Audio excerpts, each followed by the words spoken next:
Okay, okay, okay, okay. I'm studying the Bible in Toronto. I'm studying the Bible in Toronto. I'm studying the Bible in Toronto. I'm studying the Bible in Toronto. Studying the Bible with Mike, Sam, Pat. These other YouTubers are just so trash. Hit the thumbs up if you wanna support. Go follow Mike as he follows the Lord. I'm studying the Bible in Toronto. I'm studying the Bible in Toronto. I'm studying the Bible in Toronto. I'm studying the Bible in Toronto. You better watch out, Mike's calling out the shields. If you're not free grace, you need to sit down and chill. We're not hyper grace, you know we keep it real. Eternally secure, you know that we're sealed. We don't back low, we're not workspace heretics. Mike's not in it for the money, trying to get a lick. They out here selling their souls for a couple clicks. Becoming Freemasons so they can't just get rich. I'm studying the Bible in Toronto. I'm studying the Bible in Toronto. I'm studying the Bible in Toronto. I'm studying the Bible in Toronto. Shout out to Mike, Sam, Pat. Check out his channel, Toronto Bible Study. Subscribe and like.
The same day went Jesus out of the house, and sat by the seaside. And great multitudes were gathered together unto him, so that he went into a ship, and sat, and the whole multitude stood on the shore. And he spake many things unto them in parables, saying, Behold, a sower went forth to sow. And when he sowed, some seeds fell by the wayside, and the fowls came and devoured them up. Some fell upon stony places, where they had not much earth, and forthwith they sprung up, because they had no deepness of earth, and when the sun was up they were scorched, and because they had no root they withered away. And some fell among thorns, and the thorns sprung up and choked them. But other fell into good ground, and brought forth fruit, some 100-fold, some 60-fold, some 30-fold. Who hath ears to hear, let him hear. And the disciples came and said unto him, Why speakest thou unto them in parables? He answered and said unto them, Because it is given unto you to know the mysteries of the kingdom of heaven, but to them it is not given. For whosoever hath, to him shall be given, and he shall have more abundance. But whosoever hath not, from him shall be taken away even that he hath. Therefore speak I to them in parables, because they, seeing, see not, and hearing, they hear not, neither do they understand. And in them is fulfilled the prophecy of Esaias, which saith, By hearing ye shall hear, and shall not understand, and seeing ye shall see, and shall not perceive.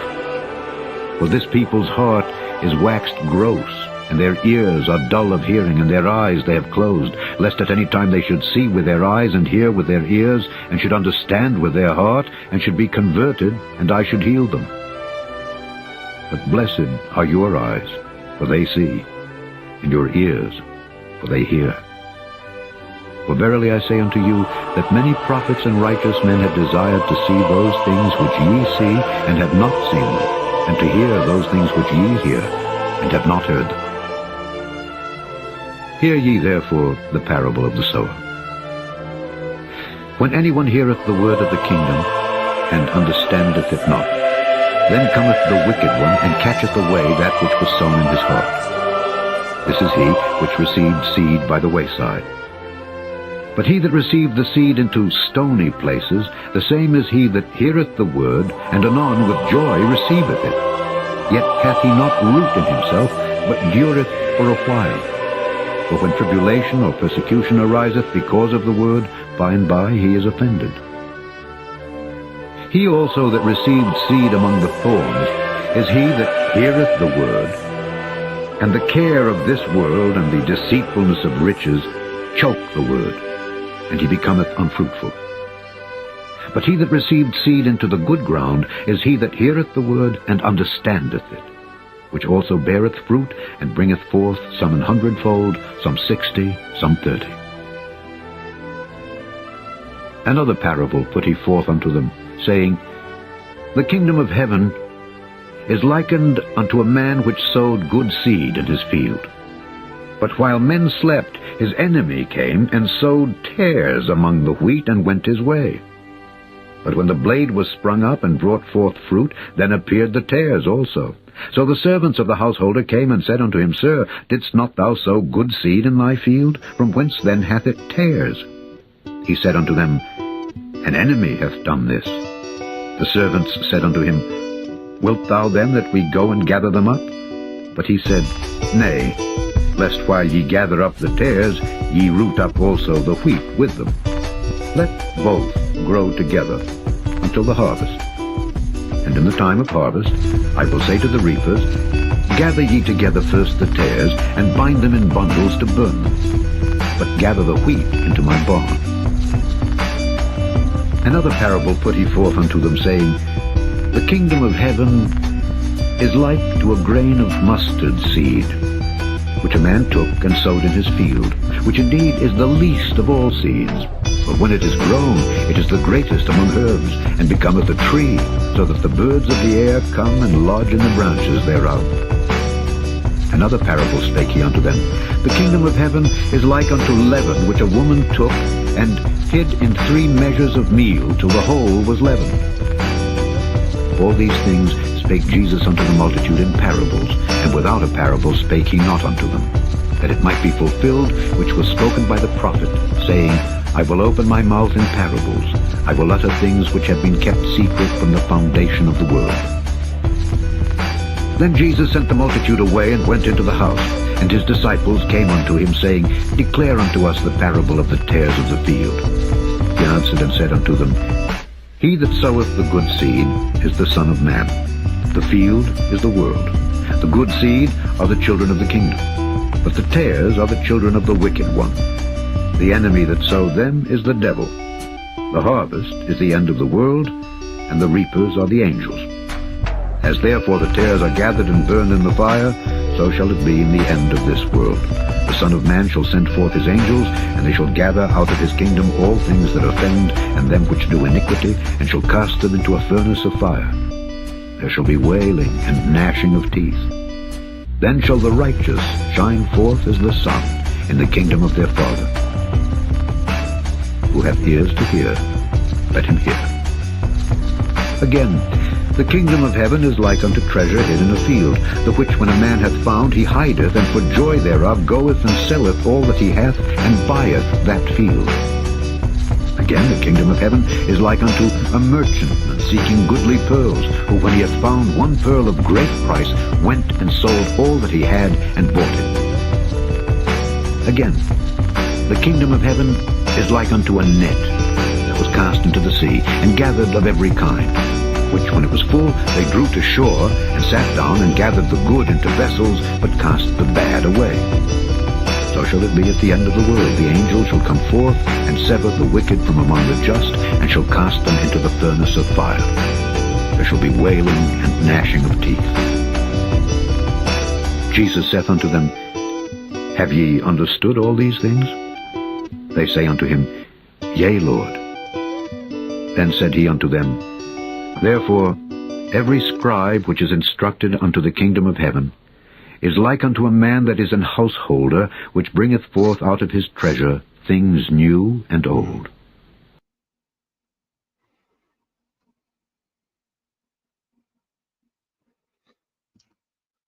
Hello, welcome to Toronto Bible Study.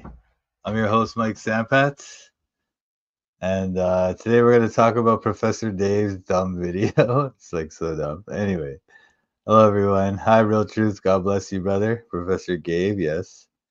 Hey, Typical. What's up, brother? Thanks for joining again. Mike, what's up with all the plasmoids all over? Is that the reference on Ezekiel about the rings and rings going in every direction? I don't think so. No. The rings and rings in Ezekiel were some kind of thing from heaven, right? That's what that was. That's all it was. And these things flying around are they're nothing. I mean, I think they're just like some kind of fake thing that the government's doing to scare us. You could look up, actually, we talked about it last week, I think. Or I think I'm going to have a video coming out about it soon, but I really don't think they're anything you need to worry about. They're just nothing. The veil is thinning. I think the veil is thinning, but I don't think it's because of those things. Toronto always gets cooked. Okay. Cook me, brother. Cook me. Alexa Ralevic. You cook me, please? Join the stream, you know? Cook me up, bro. Real Truth is defending me. Thanks. Hallelujah, brother. Yes. Hello, Real Truth. Hello. Hello, everyone. So, all right. So, today we're going to look at debunking Dave's video, but let's say a prayer. Heavenly Father, Almighty God, Father, you're clothed in majesty, you're clothed in strength. Oh, Father, thank you so much for all that you bless us with. What a mighty God you are, what a mighty King. And Father, we just ask that you give us wisdom now as we study this video by Professor Dave. We just want to find the truth, Father, just to glorify your holy name and glorify the name of your Son. And so we ask that you give us wisdom now to do this and help us as we study these things. And it's for your glory, Father, not ours, and for the glory of your holy Son, Jesus Christ. On him be glory forever and ever. Amen. Amen. All right, so let's get into this. Professor Dave. I watched parts of this thing. I didn't really see the whole thing, but I didn't see much of it at all. But we'll see. It'll be fine. Wait. This is only part one. He has one. Oh, this is the full series one. So we'll look at this. It's 3 hours, so we're not gonna watch the whole thing tonight. But let's see how far we go. Maybe we'll make a series out of it, depending. You guys tell me. If you guys think that we need to focus on this some more, then we can make a series and go through this guy's whole video. If in fact you guys feel that no, we don't need to do that, then we can move on to other topics. Sorry, I'm not sure what's going on here. Oh, okay. Sorry, I messed it up. Anyway, all right. So let's take a look at this thing. A definitive guide to debunking creationists. I zipped around it. I zipped around, watched a bit of it, but I haven't seen the whole thing. So part one is cosmology and planetary science, which we did cover a little bit a couple weeks ago, but let's see if he's got anything new we need to look at.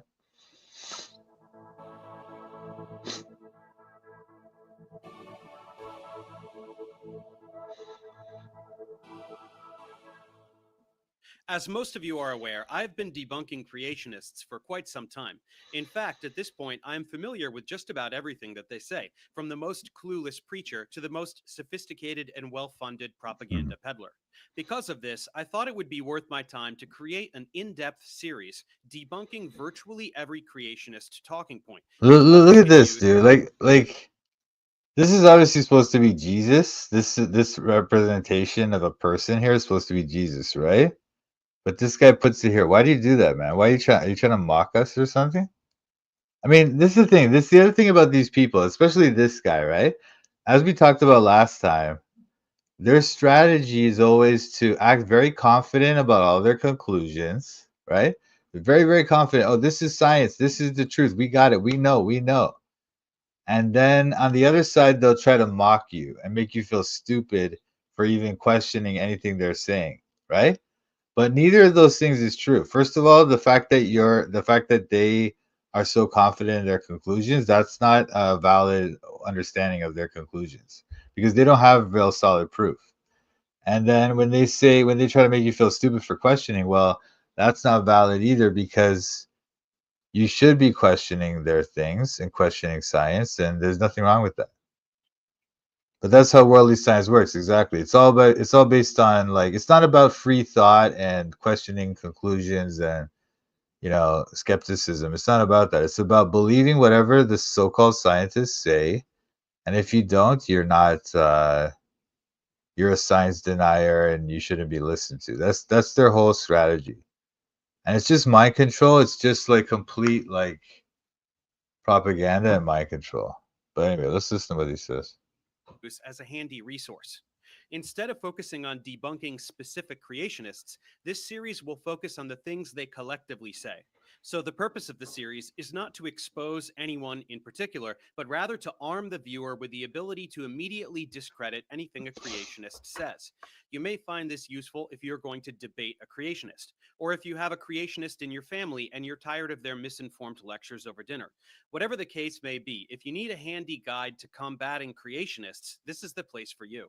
Now, before diving in, we should quickly note that there are different types of creationists. Let us define and organize them in order from most unscientific to least unscientific. This is how he wants to frame it. This is called framing. Okay, when you put this kind of artificial box on the way people think about these things and present the argument like this. Anyone who believes this, they're unscientific. Anyone who believes any of these is unscientific in his mind, right? And so these are the least scientific, and these guys up here, theistic evolution, they basically believe in evolution, but they think God did it.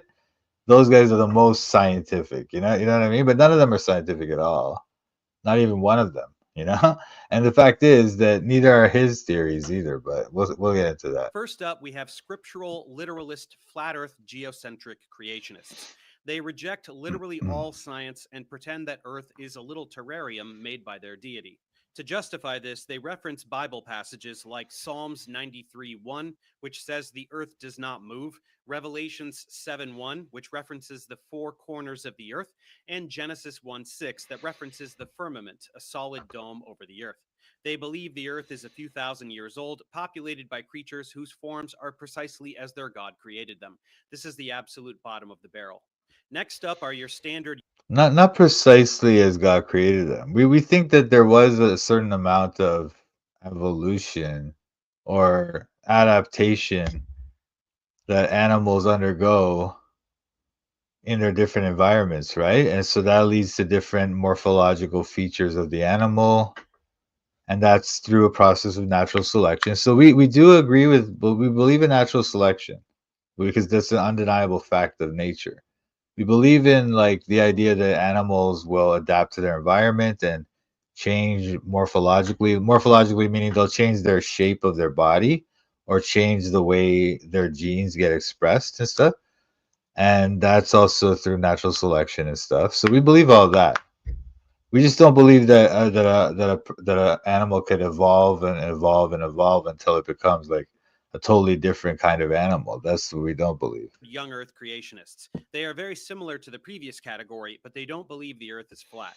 They still take everything else directly from Scripture, namely that everything was created by their God in 6 literal days, around 6,000 years ago. They sometimes make a meager effort to reference certain aspects of geology and other sciences to justify this belief.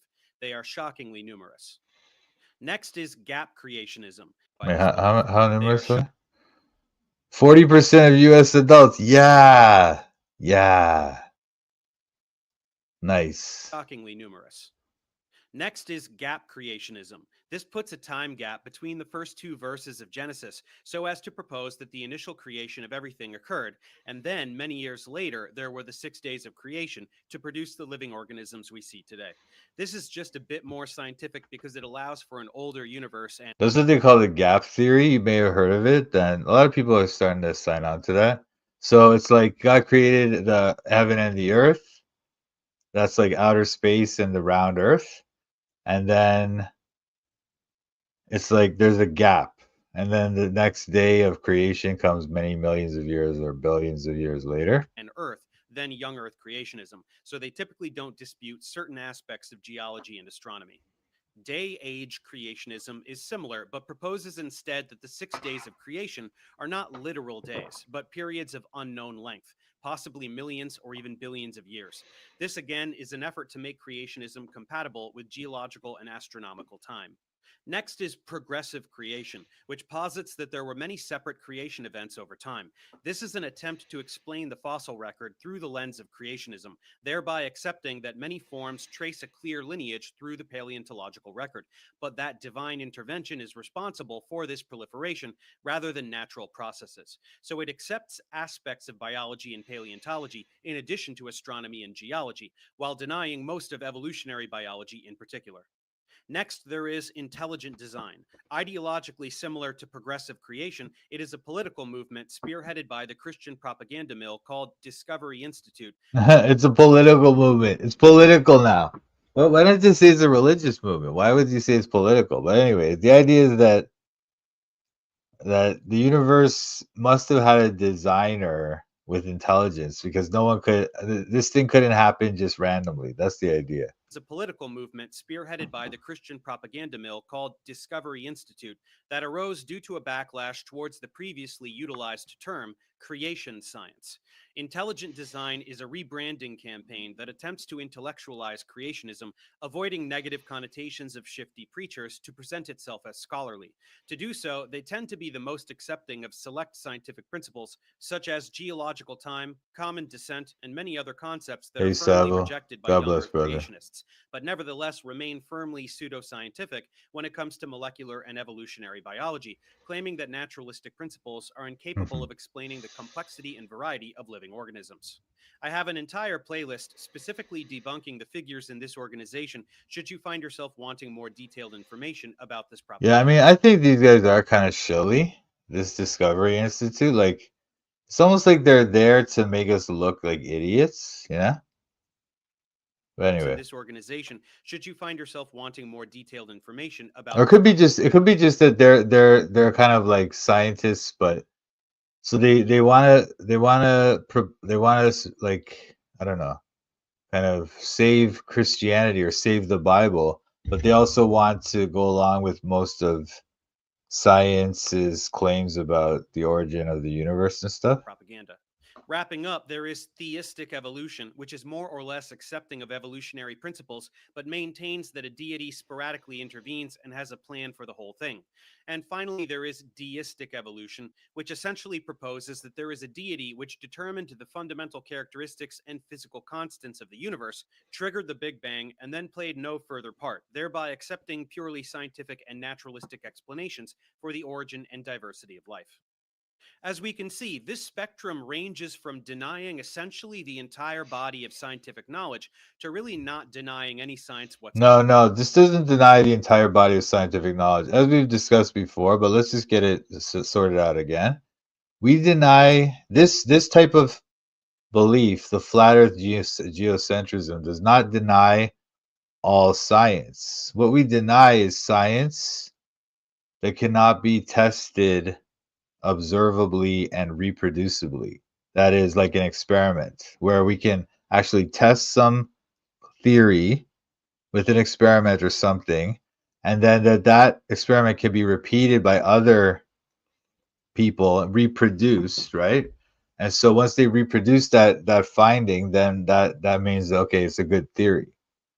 But we don't deny all science. We just deny science that can't be tested in that way, such as the notion that the earth is round or that it's in motion and things of that nature. Whatsoever, with the singular uniting thread being some kind of deity with some measure of intent for our existence.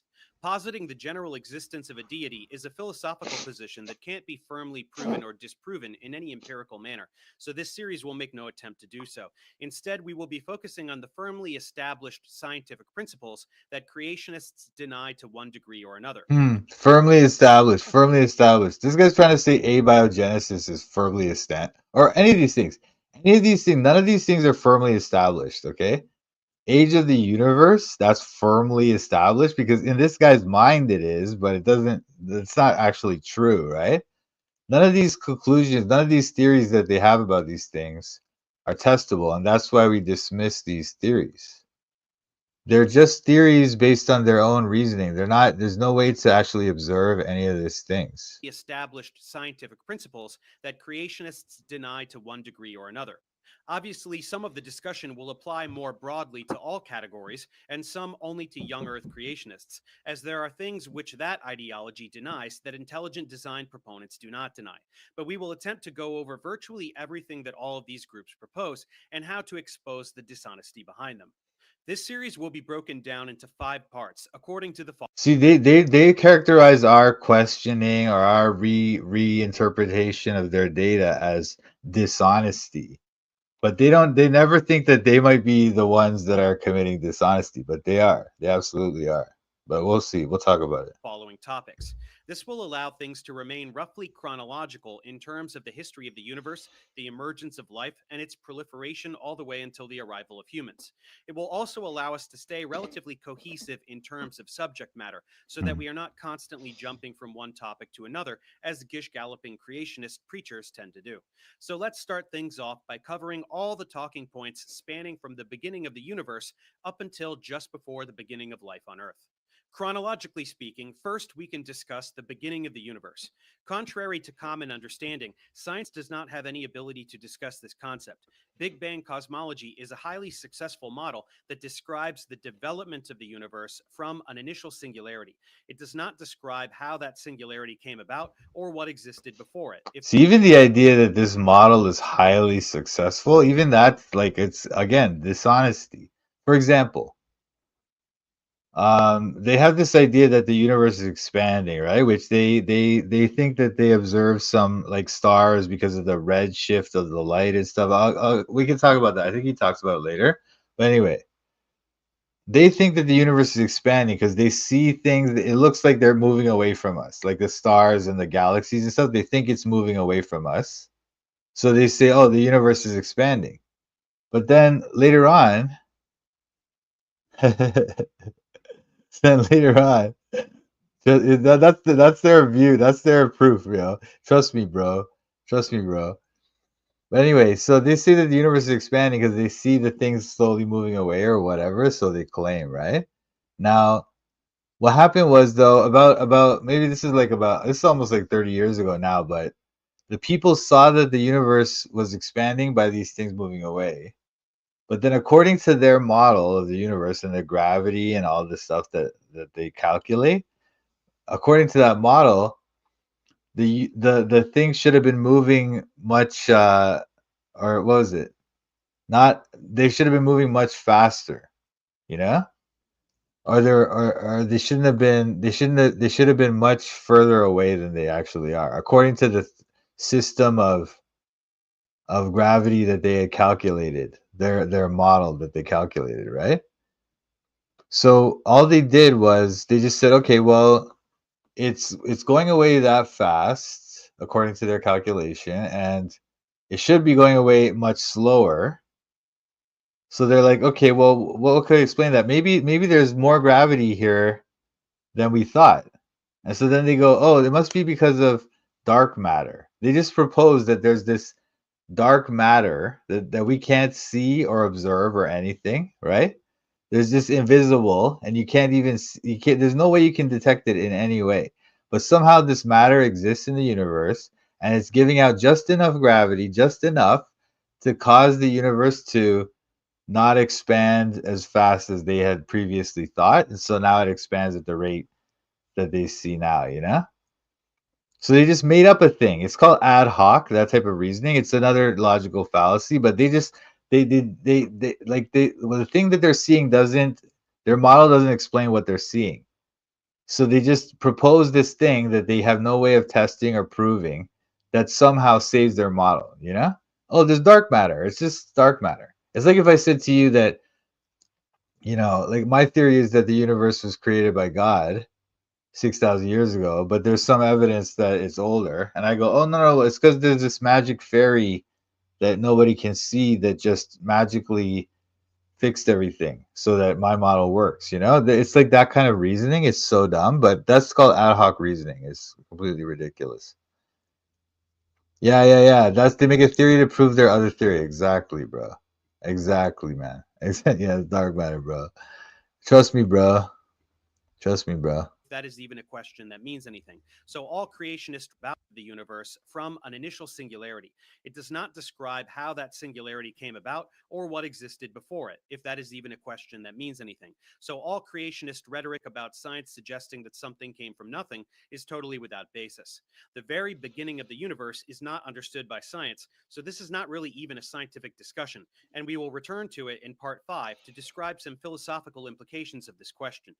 And we will So wait, return to I guess we're gonna return to it in part 5. But the fact is, like, they're trying to say that they know everything up to the singularity, but it's so dumb. Like they have no way to prove that either. It's just something that they're claiming happened in the past, and the dark matter thing is the only way they can keep it alive. It's just ridiculous. to it in part 5 to describe some philosophical implications of this question. But once again, taking the initial singularity for granted, the evolution and development of the universe is very much within the domain of science. So let us begin to discuss that.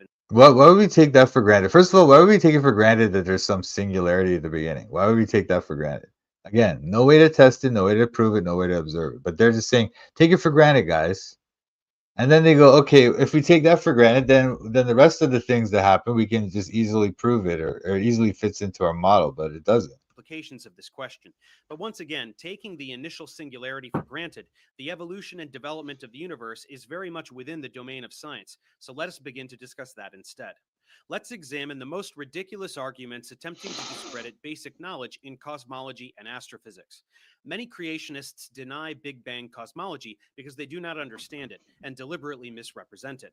Young Earth creationists, in particular, tend to picture a kablooey graphic with fully formed planets and comets tumbling out, which indeed would be preposterous. I don't know which young Earth creationists or whatever. When we criticize the Big Bang, I don't know why. I don't know how many of them suggest this, but this is dumb. None of us are saying this. We're just saying that your theory doesn't add up and it's dumb, and you make up dumb arguments like dark matter to save it. And it's just a ridiculous theory based on your own reasoning that has no basis in any kind of test or experiment. Of course, this has nothing to do with actual cosmology. Keeping things as brief as possible, out of the initial singularity emerged pure energy, which quickly congealed into matter, a plasma of quarks and leptons, which over subsequent epochs formed baryons like protons and neutrons. From unthinkably high temperatures, What is this guy doing? He's just telling us a story. Right now, he's just telling us a story and he's saying that this is science. That's what they're trying to do right now. He's just telling you a stupid story that they just made up, you know? And I guess they have some math or some quote unquote math that they think adds up to this, like can prove this or whatever. But if their math is so good, why did they fail to predict the rate of the expansion of the universe so that they had to produce the dark matter ad hoc false theory, right? It's because they don't have any science and it's not scientific. the universe rapidly cooled, and a few minutes after the initial singularity, there was a brief period called Big Bang nucleosynthesis, where it was cool enough for protons and neutrons to exist, but still hot enough for them to fuse, just like they do inside stars. And that's where lots of helium nuclei and some lithium nuclei formed. A few 100,000 years later, it was finally cool enough for nuclei to couple with electrons, allowing neutral atoms to form. And all this matter had been collecting into gas clouds by gravitational influence all the while, continuing to do so now as atomic matter for millions of years. When enough hydrogen gas collects and compacts into a small area, the immense gravitational pressure triggers Mhm. fusion and a star is born. This was the What's era up, where brother? stars and galaxies first formed.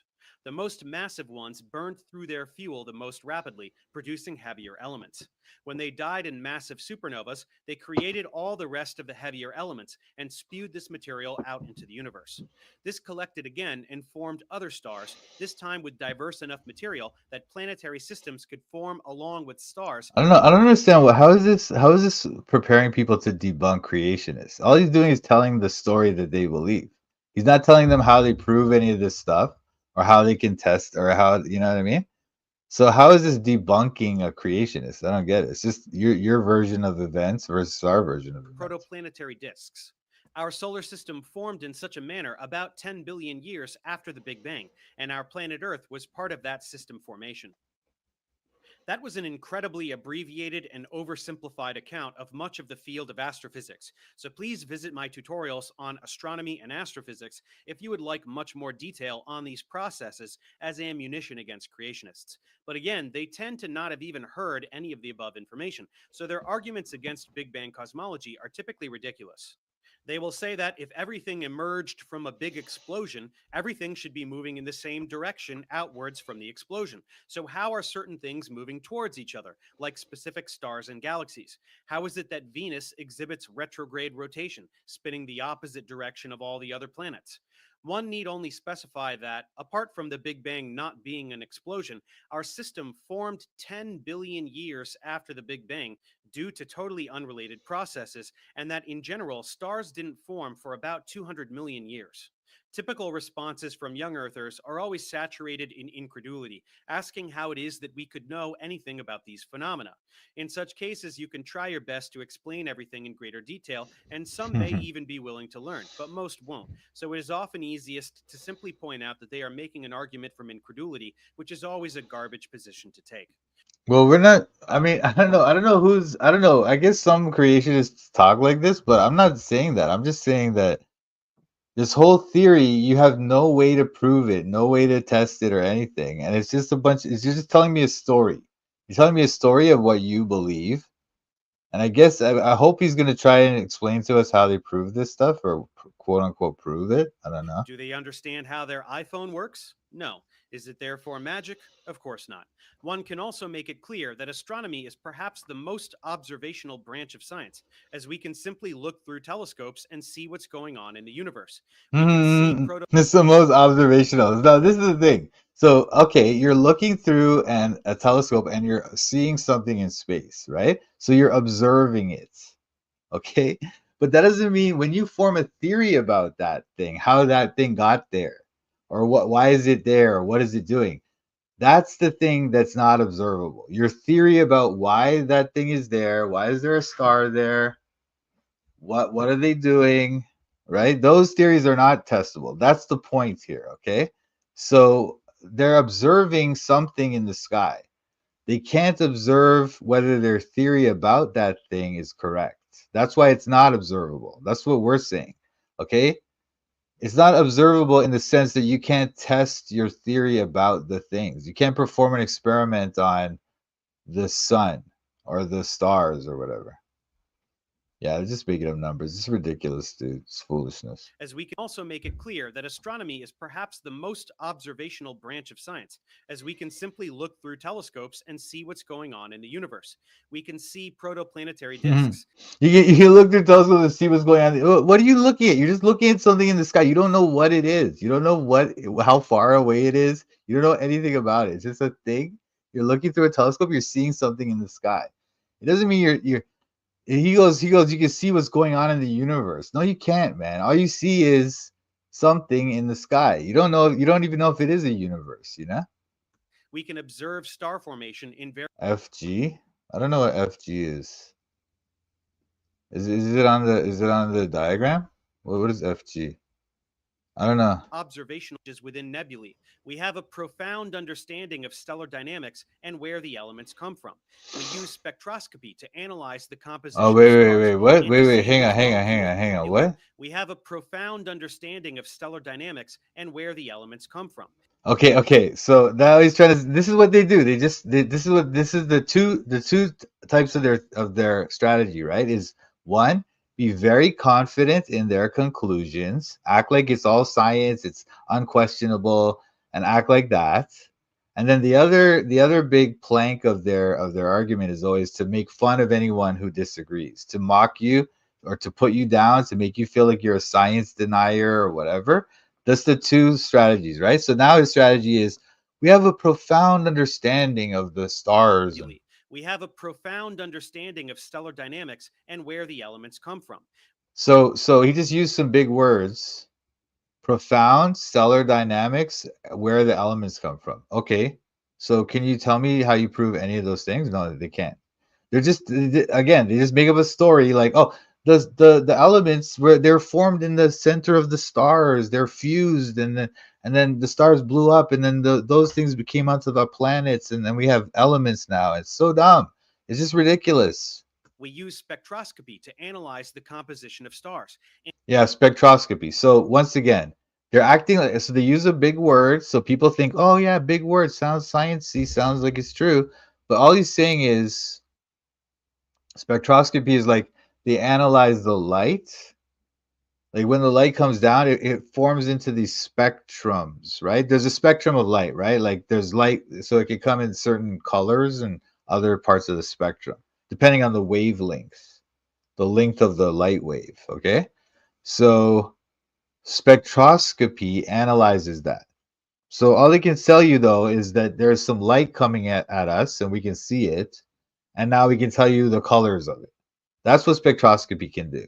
When they form theories in their head which are completely untestable about why the light is those colors or whatever, like different radio waves or whatever. So they have a theory about it, and then they try to tell you that theory is basically proof, and so that they just know. They use spectroscopy to determine the whatever, but none of it is testable. Again, I don't know how. I hope I just sound like a broken record, right? I keep saying it's untestable, but it's true. All he's saying is that he's just acting very confident in his conclusions, but none of the things are actual science. Where the elements come from. We use spectroscopy to analyze the composition of stars and to see which molecules are capable of forming in the vacuum of space. Encourage them to visit their local observatory and make their own observations, and to ask questions that the employees will be thrilled to answer. Most will refuse, which says a lot about the No, because no, I'll happily go to the astronomy or whatever, the observatory or whatever. But I know what's going to happen. And I've been to those things before and asked my questions. And the thing is, what people can't answer my questions, right? Because they don't know. Just like this guy can't answer my questions. When I ask him, like, "Hey, how do you use spectroscopy to prove whatever you're claiming?" And he's gonna go into some stupid explanation. I'm gonna find out all the little flaws in that argument too, and then he's gonna end up he can't answer my questions, and then he's gonna get frustrated. This guy would just get mad at me. The guy at the observatory is just gonna go, I gotta move on, man. Sorry, I got other people asking me questions," and they just move on. That's what they do.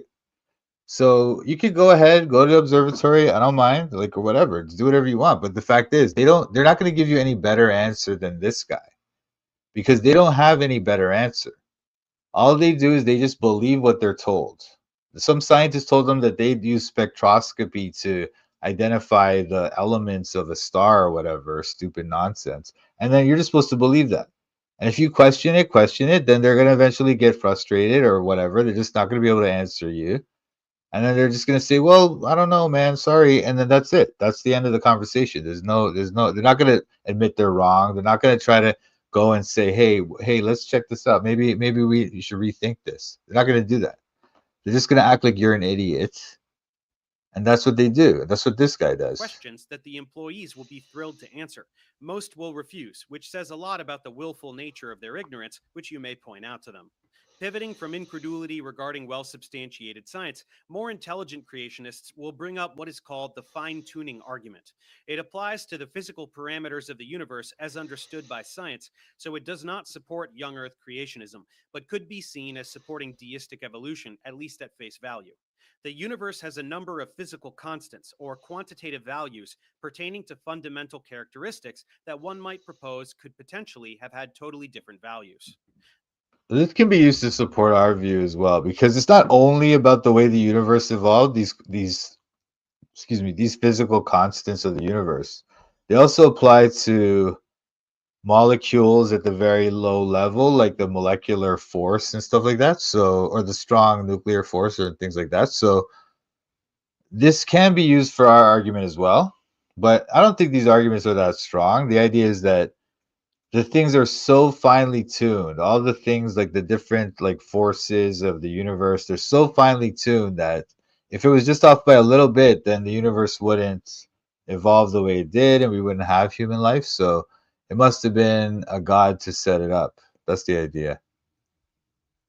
These would include the fundamental unit of electric charge found on the electron, the ratio of the mass of the proton to the mass of the electron, the magnitude of the strong nuclear force, the gravitational constant we refer to as big G, the cosmological constant that determines the rate of the universe's Yeah, so if expansion. any of these things, these are kind of things that they've established or that they think, like the gravitational constant is just a made up foolishness, but things like the strong nuclear force, that's kind of well established, right, to some extent. So we could say that, okay, if this thing was off by just a little bit, then like elements wouldn't be able to form and there wouldn't be a universe, right?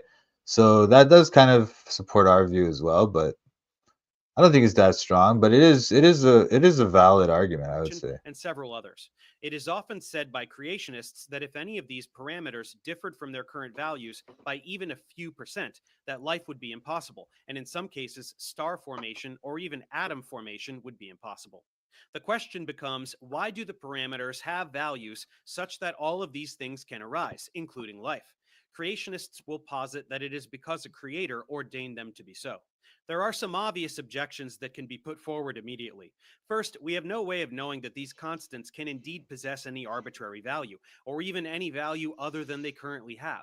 The values may be much more constrained than we can currently explain, or they may Yeah, but constrained by what? Again, he's just trying to say, oh, maybe it's just they have to be this way, but why do they have to be that way? Why? That's the question. And we're saying it's because God made them that way. You're saying, oh, it's just because that's the way it is, and science. may even have existed for some initial time period in some kind of superposition of multiple values, with a particular set of values subsequently coming to dominate for one. Superposition. That's like based on the idea of superposition is like in quantum mechanics, they have something can be in two different positions at the same time, or in their math, it's not really in two different positions, but in their math it kind of is, or something like that. So that's what they call superposition. So he's saying that these could have been some kind of, it's so dumb. This is just made up. They're just making up anything they could say. Maybe it was like this, maybe it was that. We don't know, but we don't believe in God, so it must have been something other than God. We don't know what it is, but it can be God, so therefore it's this. Reason or another. Beyond this, the narrowness of the range of values that permit life are often overblown by creationists. Many have tolerances of an order of magnitude or more, not the fraction of a percent that is typically proposed by those making this argument. It should also be stated that some other So now he's saying that many have tolerances of an order of magnitude or more. Let's think about this. Order of magnitude means it's 10 times as much, okay? 10 times. So he's trying to tell you that if the let's say this one, the mass of a proton, right? If the proton's mass was 10 times what it is now, right? Or whatever, something like the ratio between the mass of the proton and the electron, if that was like 10 times difference, it wouldn't make a difference. Or if the magnitude of the strong nuclear force, if it was 10 times as high or 10 times as low, like, or 10 times like lower, then it makes no difference. That's what he's trying to get you to believe. 10 times, right? And also, and this is the thing too, I guess he's trying to suggest, this is the thing, we're not suggesting that life would be impossible if these things were different. We're saying that human life, or the life that we kind of see, the life that we see around us, that would be impossible. And so that's why we're saying that there must have been a God. Anyway, blown by whatever. creationists. Many have tolerances of an order of magnitude or more, not the fraction of a percent that is typically proposed by those making this argument. It should also be stated that some other totally different set of parameters could have led to completely unimaginable structures, which led to life in some totally different way. It just wouldn't have looked anything like us, as it would be made of some other particles that don't even exist. Yeah, it could have been different. It could have been some other way, and then we would have had some other kind of life. But we're not talking about that. We're saying that this kind of life, the human life that we have now, and the universe as you claim it is, where the Earth is revolving around the sun and the moon is revolving around the Earth. Even the moon, like the moon it's like at a perfect distance from the Earth, that if it was like a little bit closer or a little bit further, it would spin. If it was further, it would spin off. If it was closer, it would crash into Earth and we would be dead. So it's like all these little things. If they were just off by a little bit, there'd be no life on Earth. or not, at least not human life, right? But these guys are trying to say, oh, well, maybe it's some other kind of life. Well, whatever. Who cares? We're not asking about that. We're talking about this life that we have now. How could it evolve? It just wouldn't have looked anything like us, as it would be made of some other particles that don't even exist in our universe. Furthermore, without a complete understanding of quantum physics, it is impossible to know how many of these constants are truly independent. It could be that there is only one such constant that all the others depend upon in some way. One constant coincidentally allowing for life is much more statistically acceptable than a dozen or more. It also seems a bit So strange. now they're trying to say, oh, it could be this thing. Maybe it was this. Maybe that's why. You know, like they're just like maybe it could be this, could be that, and that's what they're trying to say to you. Is there rock solid scientific theory that you just have to believe it? If you don't believe their theory, you're an anti-science weirdo rube who you should just be dismissed, right? But it's like they're just saying maybe this, maybe that. Maybe it was this, maybe it was that, guys. We don't know, guys, but all we know is you're wrong and God doesn't exist. Like it's so dumb. That a universe so finely tuned for the explicit purpose of life would, as far as we are aware, take over 10 billion years for life to emerge, and in so few places so as to be undetectable from our vantage point, perhaps even indeed in only one place among an endless universe of emptiness, sparsely spotted with structures totally inhospitable to life. If the purpose of the universe was life, there should be a lot more life. Other explanations. Oh, so now they're trying to say that somehow disproves creationism because the universe is so big and there's only life on this one planet.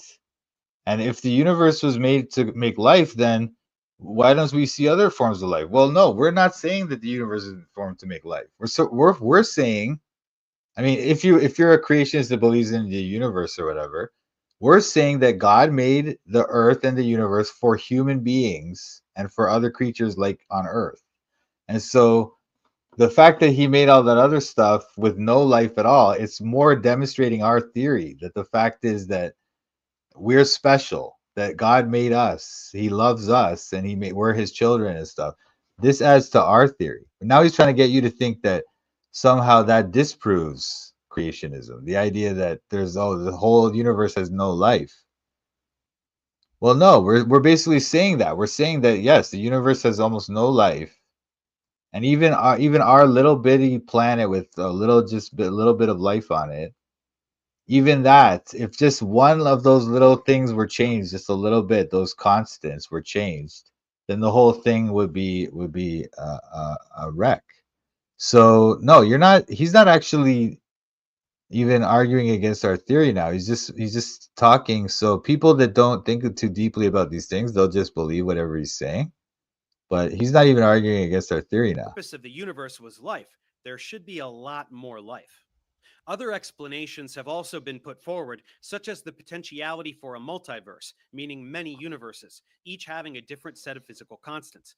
Just as there are trillions upon trillions of planets with That's another sentient life. stupid thing they say. They'll say that this is what these people, because the fine tuning argument was hard for them to deal with, right? So these guys actually came up with the idea that, hey, what if maybe there's just like unlimited universes, and every single time there's some kind of like decision or like a left or right way that something could go, then immediately there's like another universe is formed where the thing went this way, and there's another universe where it went this way, and so there's infinite universes. And so the one that we have where there's actually life, well, it's just because there's infinite universes. That's why we can have a universe where it worked this way. Other universes, they didn't get quite the same fine tuning, so then they don't have life, But our universe, it's just that thing that you would expect because it's infinite, so there must be at least one. But if there's infinite universes, then there's going to be infinite universes with life too. There's going to be infinite universes. Yeah, the multiverse theory is so dumb. It's completely unscientific. Yeah, it's exactly. It's what if. It's what if. It's what if and calling it science. Life potentially on very few, pondering why their planet happens to be able to harbor life. There could be just as many universes with sentient life only around to ponder the parameters of its universe in those universes that can harbor life. This is known as the anthropic principle.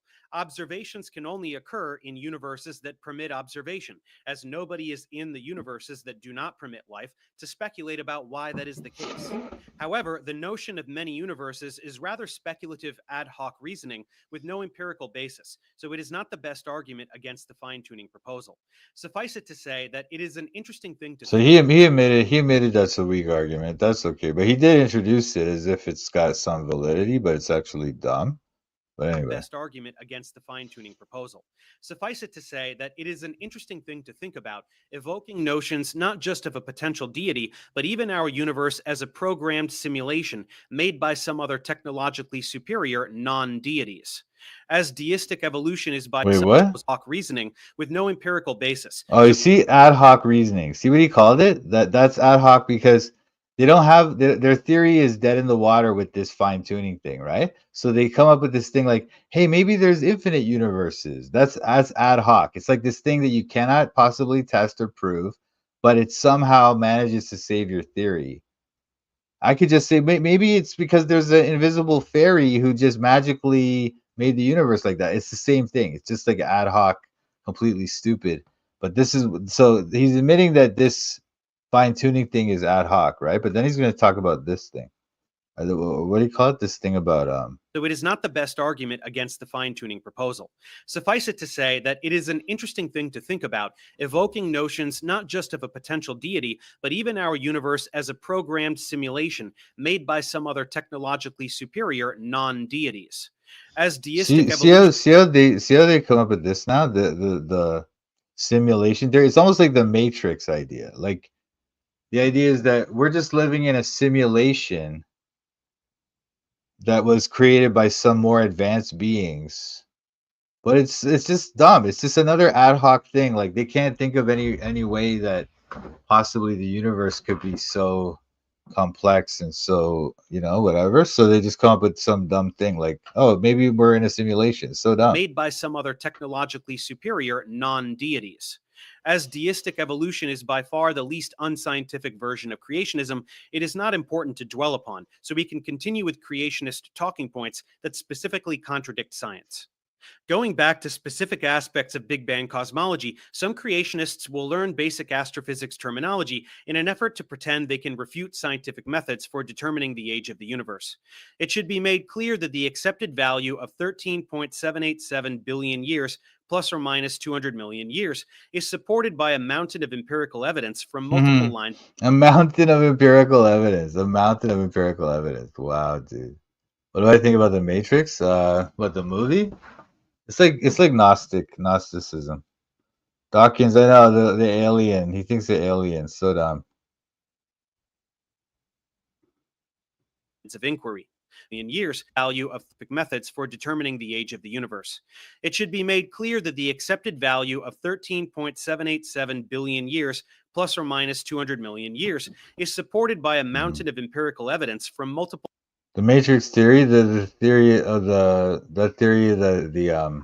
what do they call it? What do they call it theory? The simulation theory. That theory is not very. It's just like the infinite universes theory. It's just completely ad hoc. They're trying to save their theory because it doesn't make any sense. Plus or minus 200 million years is supported by a mountain of empirical evidence from multiple lines of inquiry. First, this can be derived from measuring the expansion of the universe through the redshifting of galaxies as a function of distance. Sources of visible light that are moving towards an observer are blue shifted, meaning the waves get bunched up, while those moving away from an observer are red shifted, meaning the waves get stretched out. Oh, you see, he's gonna show you. So okay, so what this is like, as the thing is moving toward you, the light is coming off of it, right? The light is coming off in waves. So as the thing is moving toward you, the wavelength, the distance between the waves is getting shorter because the thing is moving toward you, right? If it's moving away from you, then the wavelength is going to get longer. Not because the light is different, but because the object that's emitting the light is moving away from you. So the distance between the waves is getting longer, right? And when you see that, while those moving away from an observer once they when you see that, if you see, like, let's say you see there's a car with a siren on it, it's coming towards you, right? As the siren is approaching you, the wavelength is getting shorter, shorter, shorter, shorter. So it's getting more high pitched. Then as it passes you now, as it's moving away, now the wavelength of the sound is getting longer and longer. So now the siren becomes more low pitched, or it becomes like lower, you know. So that's what that is. So that's the effect of what they call red shift and blue shift. waves from its siren pitched up while approaching you and then pitched down once they pass you. The farther away the galaxy is, the greater the red shift, which tells us how much the universe has expanded since that light was emitted. So now they're trying to say that just because they observe this thing, this red shifting of the light, that is definitely proof or something in their mind, in this guy's mind, that the thing is moving away. Because there could be other things that cause the light to have some different wavelength or whatever, right? We don't know that. We don't. What he's saying, we don't. That doesn't prove it, right? But they're claiming this, so now he's claiming that that's proof, and so that's how we know. But like I was telling you, this is the evidence they use to prove that the universe is expanding or whatever. But they found in the 90s that this is actually the way the observations of the redshifting actually indicates that the universe is expanding much more slowly than their model predicted. So that's why they had to come up with that dark matter thing, which is another ad hoc thing that they just introduced this theory that to kind of save their theory. And so the idea, this person is trying to act as if this is all settled science, but it's not at all. Not at all, at all. Okay. First of all, the mere fact that we're getting red shifting does not prove that the thing's moving away. That's just their explanation. That's their theory to explain why the thing is red shifting. There could be other reasons why it's red shifting. We don't know, right? And then also the fact is that even if we do believe they're a stupid red shifting thing, well, it didn't fit their model, and they had to add that stupid thing about dark matter, which is dumb. But he's just going to ignore all that, you know. And this data can be plotted to get something called the Hubble constant. The reciprocal of the Hubble constant will give us an estimation for the age of the universe. Then there is the ratio of hydrogen to helium in the universe, which is about 3-1. That there is so much helium indicates that the universe was once hot enough to fuse protons and neutrons, which is explained by the nucleosynthesis aspect of the Big Bang model. So now another thing, the mere fact that the universe contains both hydrogen and helium, just the fact that that exists, right? It proves that they must have been able to fuse in the past. So how do you know that? What if it was just they were always there? There was always just hydrogen and oxygen, whatever, hydrogen and helium or whatever, right? Like they're telling you as if these things that just exist, just something exists in the universe. So therefore that proves my theory about why those things existed. But no, that you just have a theory. You have a theory about why they existed. Okay, that's interesting. But the mere fact that those things exist doesn't prove your theory. That's so dumb. Fuse protons and neutrons, which is explained by the nucleosynthesis aspect of the Big Bang model.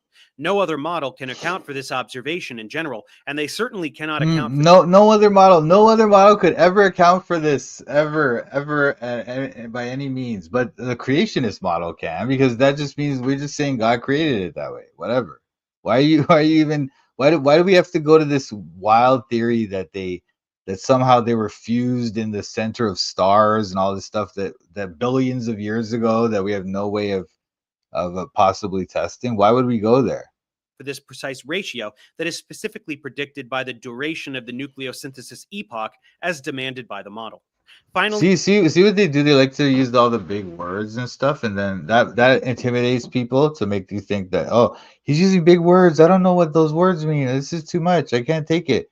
And so they just give up. It's like very mentally draining to try to understand all this stuff, and then there's lots of words you don't maybe know those words. You got to look them up. It's like lots of time and effort to try to figure out what this guy's saying, first of all, and then to figure out that it might be wrong or to figure out how to question it or whatever, that's also takes time and effort, right? So a lot of people, they just give up. They just don't have the time and energy to do it. So they just give up. They just go, okay, whatever. I believe you, man. You know? There is the cosmic microwave background radiation, something which was specifically predicted by Big Bang cosmology and then subsequently observed. This is a perfect black body spectrum permeating the cosmos, which is a remnant of the recombination epoch, when electrons first. Oh my gosh. Now, so there's this thing, there's these radio waves that are all around the universe, or like, I don't believe in the universe, but there's radio waves, okay? They're coming in. And so if you put a satellite dish, you can measure the radio waves as they come in. And it's like this kind of background radiation of radio waves, okay? And so now he's trying to say that that somehow proves this theory. This is their theory of why the radio waves are there, okay? This is their theory of why the radio waves are there. It's not, it doesn't prove their theory. It's their theory about why they are there, you know? Permeating the cosmos, which is a remnant of the recombination epoch, when electrons first coupled with atomic nuclei and relaxed to the ground state, emitting photons and causing the universe to become transparent for the first time.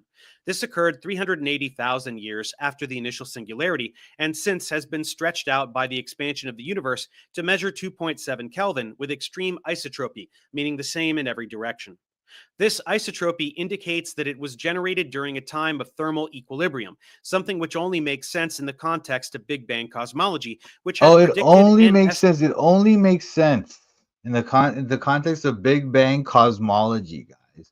So if you don't believe Big Bang cosmology, you're denying the background radiation thing or whatever.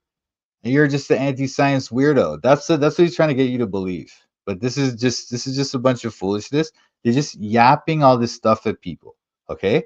And so there's some people that will listen to this and go, "Yeah, I got the science. Now I can go debate my creationist brother-in-law or whatever," right? And so that's all they wanted. That's all they just want to hear this stuff. They put it in their head. It's like they're itching ears, you know? And then they just believe it and then they go fight with their creationist friend. But this is just a bunch of foolishness. something which only makes sense in the context of Big Bang cosmology, which had predicted and estimated this radiation to be around 5 Kelvin prior to its detection. These lines of evidence and others all agree and corroborate the universe's age as understood today. No, they don't. Some They don't. creationists accept Big Bang cosmology They don't because it's agree understood. These or lines of corroborate. evidence and others all Neither of those things are true, because what he's glossing over a lot of problems with these theories, right? He's not talking to you about the fact that the dark matter thing or other things that are wrong with these things. The fact that redshift doesn't even really prove that those things are moving away, stuff like that. He's not telling you all the problems with their theory. That's what they also do as well. They'll just start talking at you, talking, and they don't tell you all the problems. So if you're just the type of person that just believes people, then it sounds like he's very reasonable and you'll just believe him, you know, but it's a bunch of foolishness. all agree and corroborate the universe's age as understood today. Some creationists accept Big Bang cosmology because they like how it superficially resembles the creation event in Genesis, described by the verse, "Let there be light." Young Earth creationists tend to reject all of this because if they accept the findings of astrophysics, they have to then accept the long astronomical time spans and specific sequence of events. The other thing, the only way they use that thing, findings. Like findings is when you go out and make a finding, like you collect data, and then that's the finding, right? So let's say you're an astronomer. Your finding is that, okay, I saw that Mercury does this in the sky. That's a finding. Okay, but astrophysicists, they do not have findings. They take the data from astronomers and other people like that, and they create some kind of model that can explain those observations. That's not a finding. That's a theory making. You know, that's not a finding at all. And so when these people try to say finding, they try to make it sound more scientific and more like it's legit, but it's not. They have to then accept the long astronomical time spans and specific sequence of events that refute their biblical literalist worldview of a 6-day creation. So they look for ways to try and disregard all of this data. Creationist claims regarding problems with Big Bang cosmology. But no, we're not disregarding the data. We're glad to have the data. Data is very good to have. All we're saying is that your explanation of that data is untestable, it's unprovable, And there's other explanations that we find to be much better because they're more parsimonious. They have less internal logical consistencies or inconsistencies, I should say, and they have more explanatory power. They explain the things better, you know? Cosmology are typically just lies about what we Mhm. can or should observe. For example, the first stars that formed are now called population 3 stars, which were predominantly short lived and whose supernova remnants collected to form population 2 and then in turn population 1 stars. They can be differentiated by their metallicity or the proportion of elements other than hydrogen and helium that they contain. So you see what he's saying now? He's trying to say that they can distinguish between different stars in the sky based on how much metals are in the stars. Now, as I'm asking you guys, how could they possibly know what metals are in the stars? They don't, right? They absolutely don't. But that goes back to what he was saying before about spectroscopy and all that stuff. They just like they'll once again, they just looking at the sky and seeing light coming in. And then they find that different light has different like spectrum, like they're on the spectrum differently, so different colors and like different things like that. So by studying that, then they assume that, oh, it must be because of this. Again, they're assuming their model's true, and then if their model's true, then this spectroscopy would indicate this. But it's based on the unprovable assumption that their model is true, which is just ridiculous. And also, it's just dumb to try to say, oh, well, we can look at this star and see a bunch of light is coming from it. It has different colors. So therefore, I know that that star contains iron and helium and hydrogen and this in these proportions in this ratio. It's like ridiculous. But they're trying to tell you that all this is settled science and we got it all figured out. And if you deny it, you're an idiot. So dumb. Metallicity, or the proportion of elements other than hydrogen and helium that they contain. They will say something like, where are all the population 3 stars? Why can't we see them anywhere? Of course, the model proposes that they are predominantly long gone, so they should, for the most part, only be detectable in galaxies that are so far away that the light we receive from them was emitted in a time when population 3 stars were still around and dominated their galactic landscape. In fact, recent observational evidence for population 3 stars has been collected in distant quasars. It's simply very difficult to Again, so now they're trying to say that these particular lights in the sky, these are population 3 stars because of whatever, something that they assume that they can't prove again. And then they're saying that, oh, look, those are in the galaxies that are furthest away. So that proves our theory. Are you dumb? How does that prove your theory? None of that thing is proven. None of it. But they just add one theory on top of another theory on top of another theory. It's so ridiculous. But this is what happens in academia because they work by this way of thinking called dialectics, and it just never works. collect Anyway. such data and has only been possible rather recently with the most sophisticated space-based telescopes. So essentially, creationists will distort the timeline of cosmic evolution and pretend we should see things we know we shouldn't typically be seeing, and then wonder why we aren't seeing them.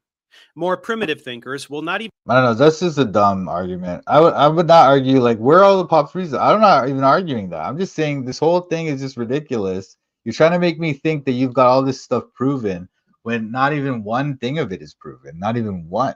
You haven't even proven the Earth is round. He's not even going to touch on that in this thing. And you haven't proven the Earth is moving. I mean, okay, if you want to believe the Earth is round or whatever, fine, whatever, fine. But can you prove it's moving? Can you do that? Can you do that, Professor Dave? No, you can't, idiot. Anyway, typically be seeing, and then wonder why we aren't seeing them. More primitive thinkers will not even address such concepts, but exclaim that explosions out of nothing are silly, totally mischaracterizing the Big Bang, which again was not an explosion at all. Additionally, Big Bang cosmology does not offer any explanation for the cause of the initial singularity, only the development of the universe beginning around a trillionth of a trillionth of a trillionth of a second. that's convenient too, right? They don't have an explanation for where the singularity came from. They just don't know. We don't know. It's just I don't know. It popped up out of there nowhere. Who knows? But they're saying that that was there, and if you deny that, you're an anti-science bigot. But it's so dumb. after the initial singularity. So once again, all remarks resembling "you believe something came from nothing" are completely misguided.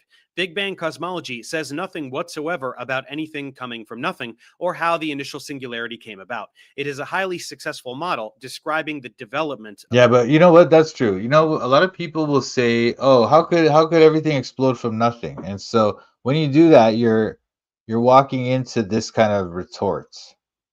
So they don't try to claim everything came from nothing. They claim everything came from a singularity, which is this thing where it's like infinitely dense and infinitely massive. It's infinite, which is almost like God, right? God is infinite. What else? What in nature is infinite? Nothing, right? Nothing in nature is ever infinite. God is infinite.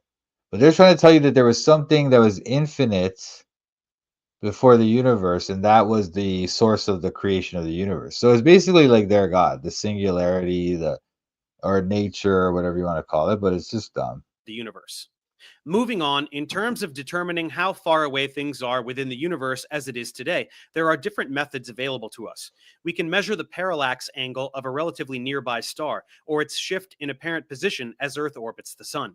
We can use Cepheid variables, a particular type of star that pulsates in a reliable way, so we can determine distance by observing luminosity. Okay. Oh, sorry. He's going through this very quickly. I'm sorry. I didn't realize what's going on. I thought he was going to explain a little bit more there. But with this one, what they're saying is that their claim is that, okay, supposedly the Earth is moving or something. So when we see stars, and like this star will be here, and then the star, there's another star here that it's not like moving like as much, or it moves a little bit but not as much. So there's like this what they call parallax. So they're saying that we're moving, and this star here is moving a little bit, and this star here is moving a lot. So then that means that this star here is closer.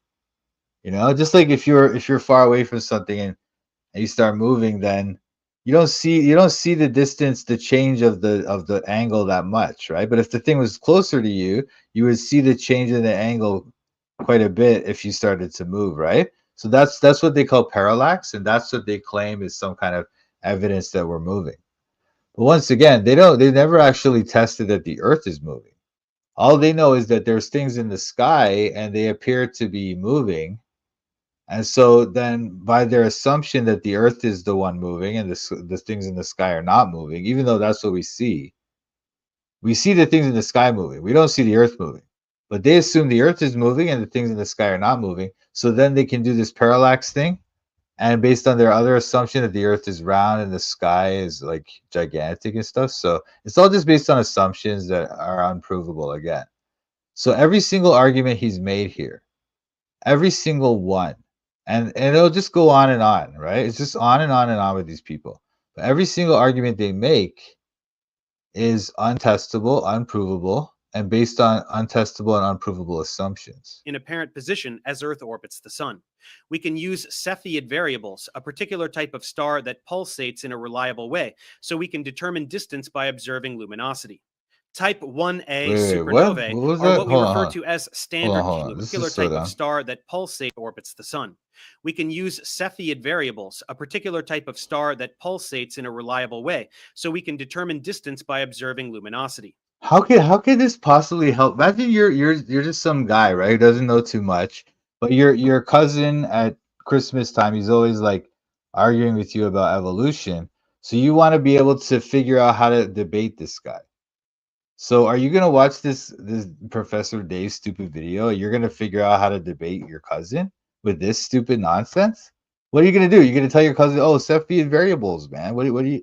Well, that proves it."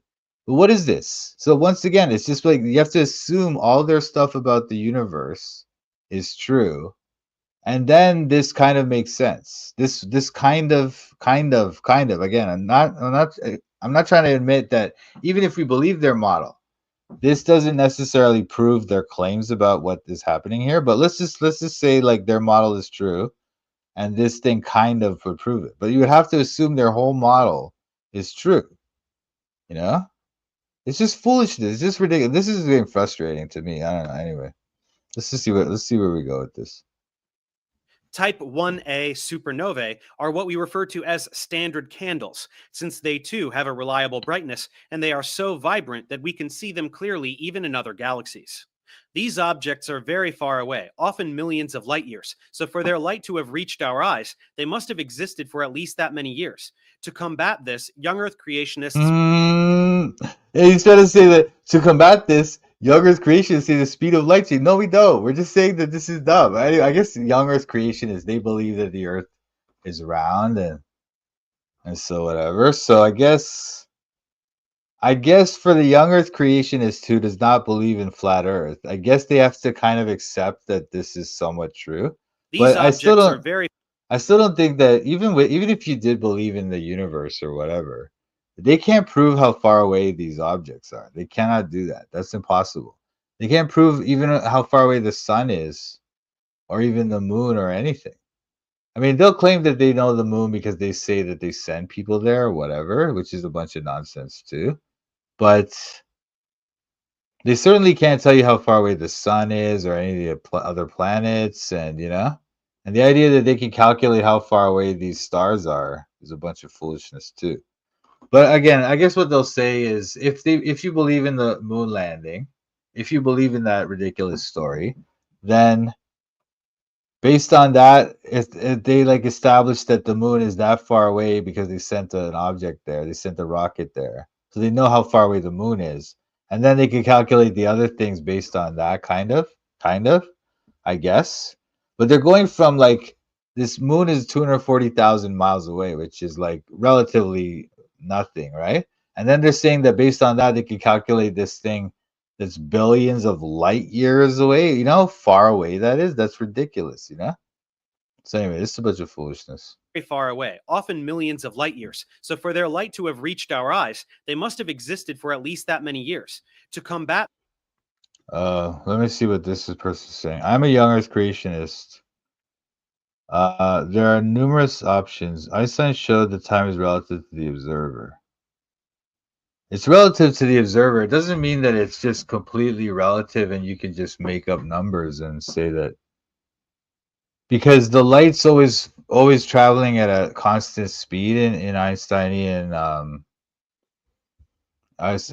cosmology, right? So that's why this doesn't really work. You can't just say, oh, it's relative, therefore it could have taken whatever amount of time we say. That's not how it works, but I understand where you're going with that, but it's not quite how it works. But anyway, go ahead. this, young Earth creation, these objects are very far away, often millions of light years. So for their light to have reached our eyes, they must have existed for at least that many years.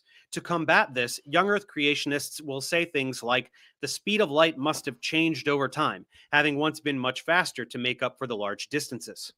This is, of course, totally unfounded, not only without empirical basis, but also in direct violation of special relativity, which is very well substantiated.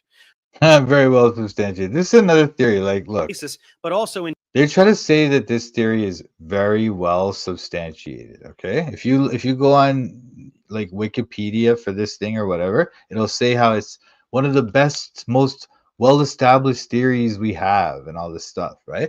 But that's again complete foolishness. Okay, this is based on the idea that the universe, the entire universe, is made up of something they call space-time, right? Which we cannot observe space-time, okay? Because our mind, our senses are incapable of observing it. So again, it's like the dark matter. It's this thing that we can't see, we cannot test it in any way, but they're expecting you to just believe it because some other things that they predict based on this model are kind of coming true, kind of. Again, all their so-called proofs of this stupid theory are just, they're very lame, and we can talk about those too, but anyway, let's just go through this dumb video. This is, of course, totally unfounded, not only without empirical basis, but also in direct violation of special relativity, which is very well substantiated. Some may instead claim that the star or galaxy was created simultaneous to its light already in transit to us. Whenever creationists use such ad hoc conjecture, they should be called out for it and pressed to admit that it is not scientific. Yeah, but okay, yeah, that's a dumb theory. That's dumb. That's ad hoc.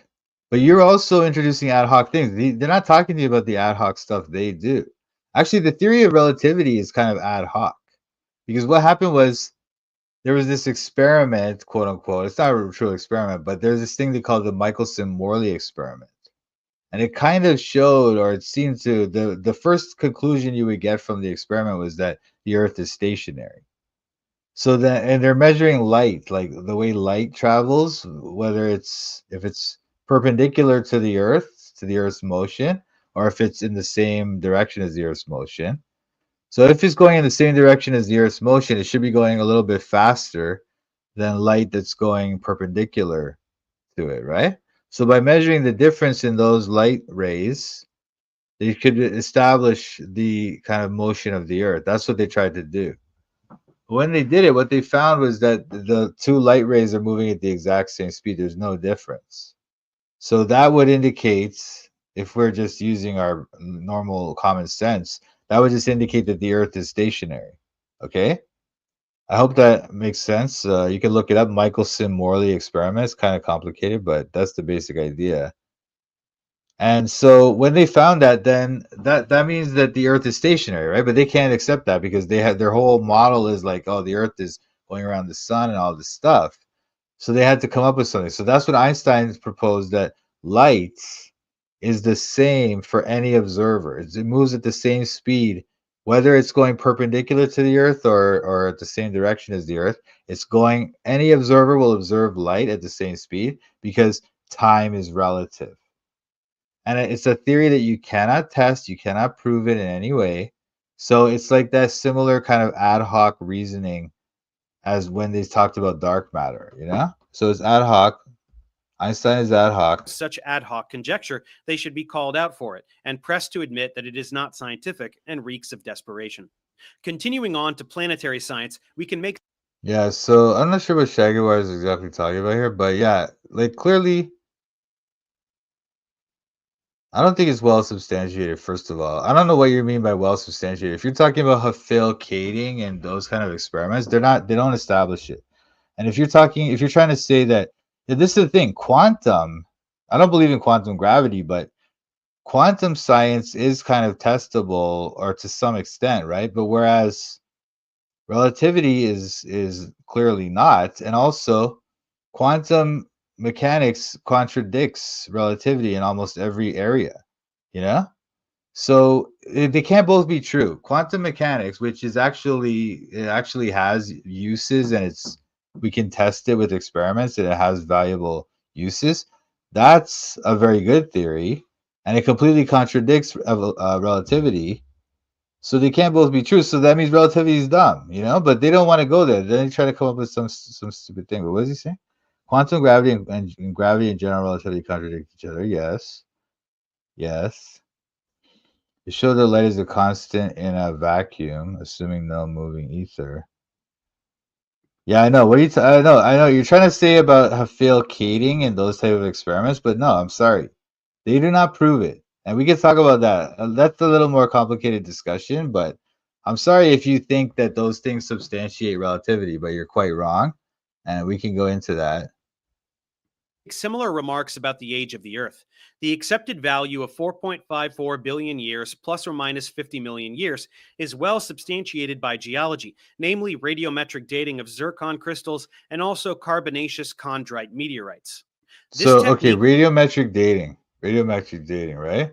So this works by they know the rate that the radioactive things, there's certain radioactive elements, right? They break down into other elements over time. So for example, uranium will break down into lead, and so they know the rate at which the uranium will break down into lead. So they can kind of test, like, okay, if they have this much uranium and this much lead, then they can say, okay, it must have taken this long for the uranium to turn into lead, so therefore that's how old this object is. But they have to assume how much uranium and lead were in the object in the beginning. That's the thing that they can't know. So it's another, again, an untestable assumption. All their theories are based on untestable assumptions, okay? Zircon crystals and also carbonaceous chondrite meteorites. This technique relies on the instability of certain types of atoms, which gives them the tendency to decay, whereby they emit a high energy particle that can be detected. Specific atomic nuclei can be unstable for specific reasons. Some have a proton to neutron ratio that is not ideal. Very large nuclei become unstable because the strong nuclear force that keeps positively charged protons fused together drops off with distance faster than the electromagnetic force that repels them. So nuclei above a certain size tend to decay by emitting alpha particles, or helium nuclei, in order to get smaller. Uranium is one such heavy element, and it is present in these meteorites, where it decays into lead very slowly. By measuring the ratio of uranium to lead, we can determine the age of a meteorite, which formed during the solar system's formation. Right, right. Furthermore, So this this can be again. done So once again, they have to assume how much uranium was there originally, right? That's the part he's not telling you, right? He's like, look, we can see decay on by this. emitting alpha particles, or helium nuclei, in order to get smaller. Okay, Uranium okay. is one such heavy element, and it is So uranium breaks down into lead, and so let's hear what he says. present in these meteorites, where it decays into lead. Uranium is one such heavy element, and it is present in these meteorites, where it decays into lead very slowly. By measuring the ratio of uranium to lead, we can determine the age of a meteorite. Yeah, by measuring the ratio. So there's this much uranium and this much lead. So therefore, it must have taken this long for the uranium to become into this lead. But they don't know what the ratio was originally. So maybe it was just a few, like it was basically the same ratio the whole time. So that means it wasn't very old, you know? But they're just assuming that they know how much uranium was there originally. I hope you guys get what I'm saying. I don't think that's pretty basic, but Which formed during the solar system's formation.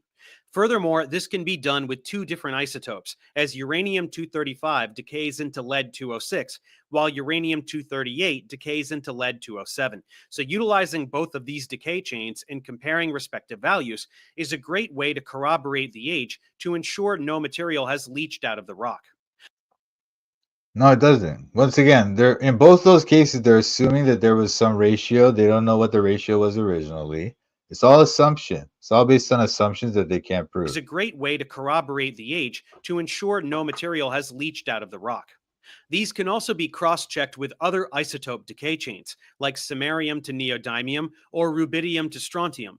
For other objects, we can use other dating methods, including Sorry, you don't have any. You don't know what he's saying. He's just talking about these different. I know this is again. This is the part where he just goes into his scientific jibber jabber, and nobody knows what he's talking about. But obviously, the basic thing you need to realize here is that they're talking about different elements.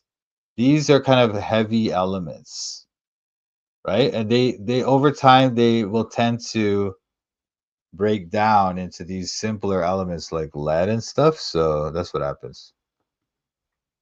But the fact is, like I'm saying to you, that they're assuming that there's this ratio now, and they have to assume whatever ratio it began at. They can't determine that. There's no way to determine that. So that's the problem with that theory. being one of dozens of other radioactive nuclides with totally different half-lives. Creationist responses to such data are typically denial and more ad hoc reasoning. They will say that decay rates have changed over time. This is totally baseless. Decay rates are based That's also possible, but I don't even need to go there. I'm just staying with a very basic idea that you don't even know what the ratio was originally, and why are you assuming that you know? And so it's just that there's just every single one of their theories and arguments, right?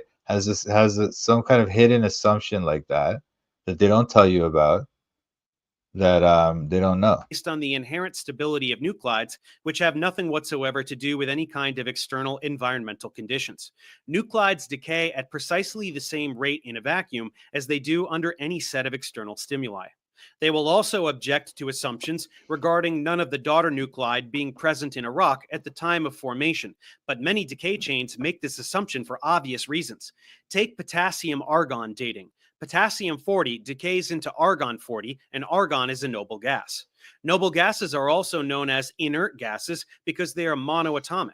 Apart from xenon, they do not make bonds with anything, so it is absolutely impossible that argon would have been incorporated into the lattice structure of any mineral in the rock at the time of.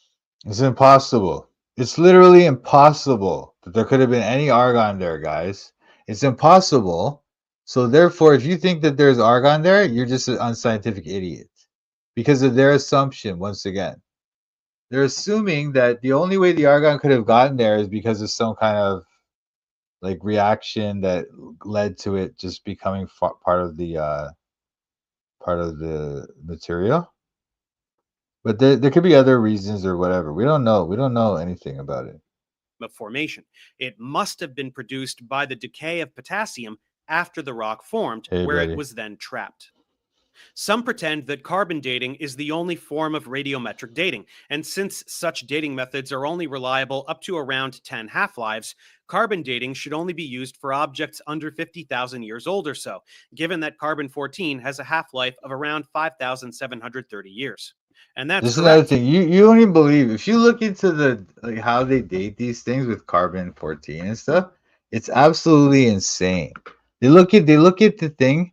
It's like 1 part in a trillion. That's what they think that they can determine the exact ratios. 1 part in a trillion is the ratio of these things in some of these things. It's just completely foolishness. It's just a bunch of nonsense. They'll find objects, like they'll find rocks that come out of like a volcano, and they'll test it for carbon dating, and it looks like it's 50,000 years old. Because carbon dating is dumb. It doesn't work, okay? Because it's just a bunch of assumptions, once again, unprovable assumptions, that it's dumb. Which is why we only use carbon dating within that range, typically for archaeological remains.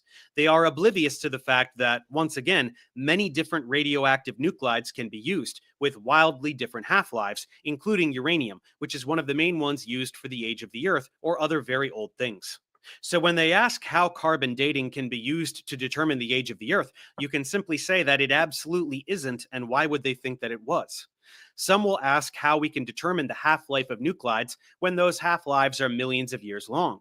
Of course, we can measure decay over literally any time span, whether an hour or a week, and plug this data into an equation to determine the half-life. Decay is happening all the time, even for more stable nuclides. So that's what they're trying to say too. Now they're trying to say that again, like that. This goes back to the argument he was making about how supposedly these things always decay at the same rate, and there's no possibility that it could ever decay at any other rate under any circumstances, no matter what. But that is again an entirely their assumption based on no testable data or anything. They just assume that, and that's the case, right? So, but leaving that aside, what's Equation he to saying? determine the half-life. Oh yeah. So there's some of their things they try to say the half-life of some of those elements is like 1,000,000 years, right? So then they can't possibly know, right?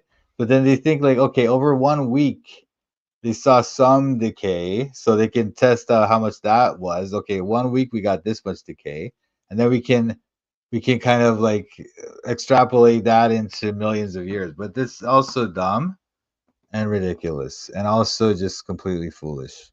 Decay is happening all the time, even for more stable nuclides, because the number of atoms in any macroscopic sample is enormous beyond comprehension. So we simply measure the disintegration rate and do some math, which is quite trivial. For younger objects, instead of radiometric dating, we can look at varves, which are small rhythmic sediment deposits, as well as ice cores, tree rings, and other geological or biological features. These things. So they think like they count the trees rings, guys. So that means that it's like 1,000,000 years old or whatever. And then the ice cores. It's so dumb. Like I don't know, man. I don't know how to explain this. Like it's just one thing after another where they assume something, right? Like the ice cores thing is like they're assuming that there was this particular like ratio of carbon in the atmosphere and back in the history of the world. And so when they go into the ice cores, they find the ratio of the carbon in the ice core. And so then you know what I'm saying? But they just have to assume all these things. They have to assume that there was that much carbon in the atmosphere back then or whatever. It's just complete nonsense, man. So dumb. Yeah. The rate. Yeah, we were talking about that too. Yeah, it's so dumb, man. One thing after another. Just one assumption after another. Unprovable assumption. with a reliable cyclical nature. In fact, we often use one of these in conjunction with radiometric dating as a way of corroborating a date. When multiple techniques agree on an age, it corroborates the age beyond reasonable doubt, as the probability of getting precisely the same erroneous date multiple times is statistically unreasonable. No, what we're saying is that in all the cases, in all those things, you're assuming that there was some ratio originally that you can't know. So whatever the ratio was originally was actually one such that they would all give the same rough date. That's all we're saying, or whatever. There could be many reasons why your explanation doesn't. Once again, unprovable, untestable. That's the thing you got to always get back to. Okay, because science is supposed to be provable and testable, and this is not. This is they're trying to make you think it is, and they will use all kinds of strategies to make you feel like you're stupid for even questioning them. But it's simply not the case that any of these things is provable or testable, not one. Then, when it comes to the age of the Earth prescribed by young Earth creationists, it is absolutely trivial to demonstrate that the Earth is much older than 6,000 Thanks, years. Gavin. The earliest archaeological site we have discovered is Göbekli Tepe. Yeah. So Göbekli Tepe, right? They found this thing. It's in, I believe, Turkey. All right. They found this wonderful archaeological find, and I'm very glad they found it. But they think that they know it's 10,000 years old. How could you possibly know that this thing you just dug up out of the ground, right? You dug in the ground, you found that there's like a city there or something. And so now you know for a fact that it's 10,000 years old. That's what he's trying to say, that because these archaeologists told you, they just told you it's 10,000 years old. They have no way of confirming it, right? But he's trying to tell you that that proves that the Earth is now at least 10,000 years old. So dumb. Dates years. The earliest archaeological site we have discovered is Göbekli Tepe, which dates to at least 10,000 years ago, and there are even trees that are currently alive that are more than 6,000 years old. Younger Again, how could they possibly know that? How could they possibly know that some tree is over 6,000 years old? How could they ever know that? I know, and recorded human history, that's the other thing. Like, this is a very good point by my friend Shagiwar. The all recorded history, it doesn't go back more than like 5,000 years, you know? Like the earliest civilizations with written records is like Mesopotamia and those places, right? And that's like around 5,000 years. That's about it. You can't go any further. Now they try to say these other sites that they find later, like Göbekli Tepe and Jericho. They try to claim Jericho is like 10,000 years old. It's just ridiculous. How could they know that? How could they possibly know that, right? They don't know that. But written history, actual written records of history, only go back about 5,000 years, because that's probably how old the Earth is. Earth believe in trees that are currently alive that are more than 6,000 years old. Young Earth beliefs regarding the age of the Earth are based on Irish Archbishop James Ussher, who used clues from the Bible to set the creation of the Earth as being October 23rd, 4004 BCE, which of course is the antithesis of proper scientific methodology. A subjective analysis of fictional mythological events. Now he's gonna try to act like Usher was trying to be scientific. Usher's not trying to be a scientist, right? He's just a theologian, or he's like some kind of preacher or something. I think he was a priest. Anyway, the point is, all he's doing is just looking at the Bible, right? He's not trying to make some scientific determination. This guy's trying to act like he debunked Usher because Usher is not a scientist. It's so dumb. Scientific methodology. A subjective analysis of fictional mythological events does not compete with the rigor of empirical analysis, which involves quantifiable predictions that are vindicated to high degrees of precision, and anyone who disagrees is simply not coming from a place of reason. Moving on from the age of the Earth. Wait, what? What did you say? Involves quantifiable predictions that are vindicated to high degrees of precision, and Quantifiable predictions. Again, we talked about predictions, right? They think that they make a prediction when they'll say that, oh, this thing must have happened millions of years ago, and if we find evidence of that, that proves our prediction, you know? But it's not. Predictions are of the future, right? That's what a prediction is, right? You predict something is going to happen in the future. But they'll say, oh, I predict that we're going to find some evidence of a thing that happened millions of years ago, And then when they find that evidence, then they feel like that their prediction came true. But actually, they're just looking for something that they can fit into their theory, and they find it because that's what they're looking for. They're just biased and completely ridiculous. Anyone who disagrees is simply not coming from a place of reason.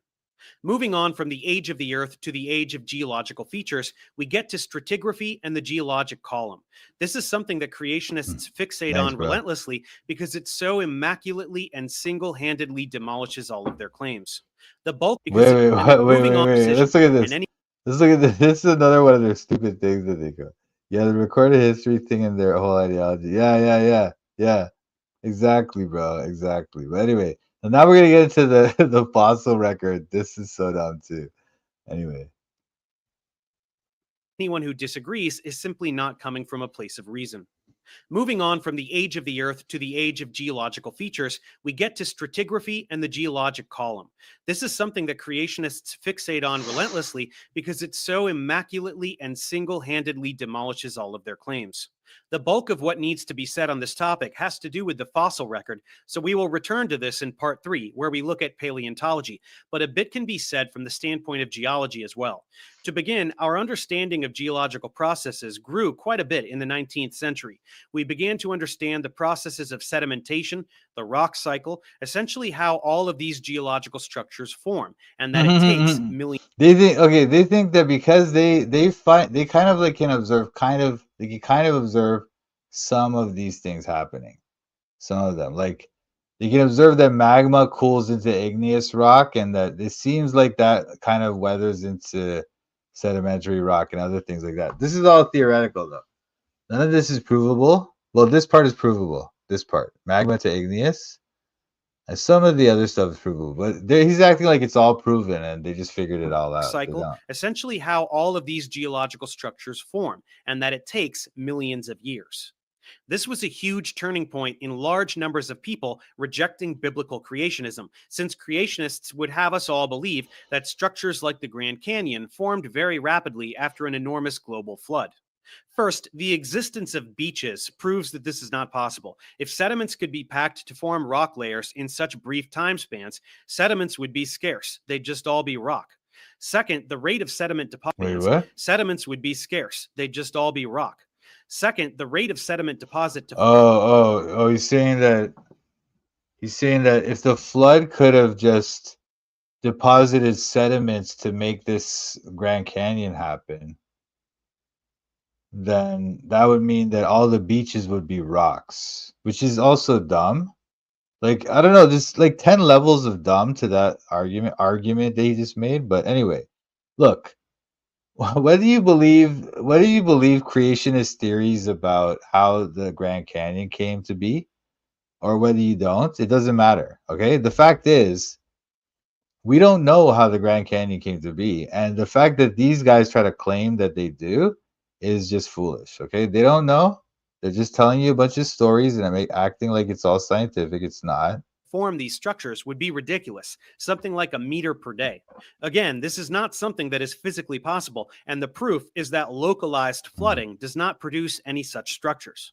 Continuing with the idea of a global flood, we can also discuss the problem of where all the water came to cover the entire Earth, since that is not a thing that exists. Even if the polar ice caps completely melted, it would not come anywhere near covering all the continents completely with water. So now he's trying to say that because they can't find in their model an explanation for all the water, that therefore it never happened. That's what he's trying to basically say right now.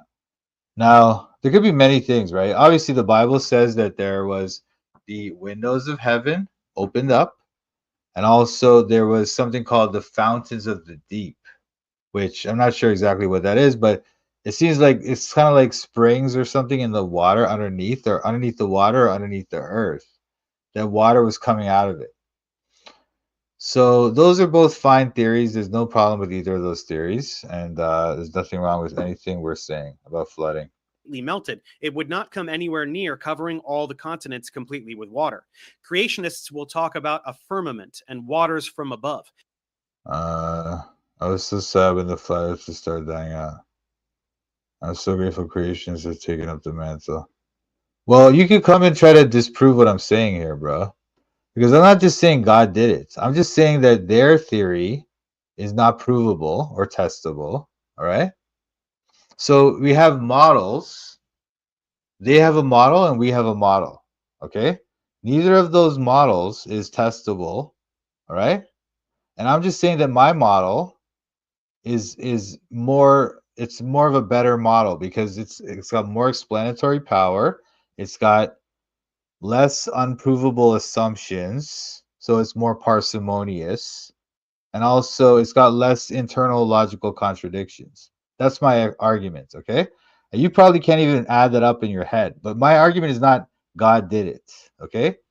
Because that's just the beginning of it. And your argument is basically nature did it. There's no difference. Either nature did it or God did it. Neither of our theories on that our aspect is provable.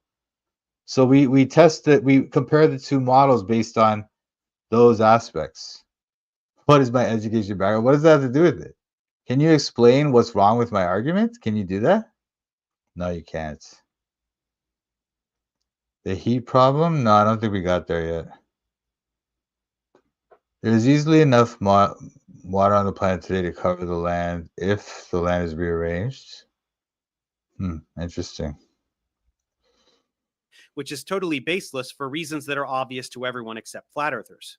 Some talk about Wait, what did you say? ice caps completely melted. It would not come anywhere near covering all the continents completely with water.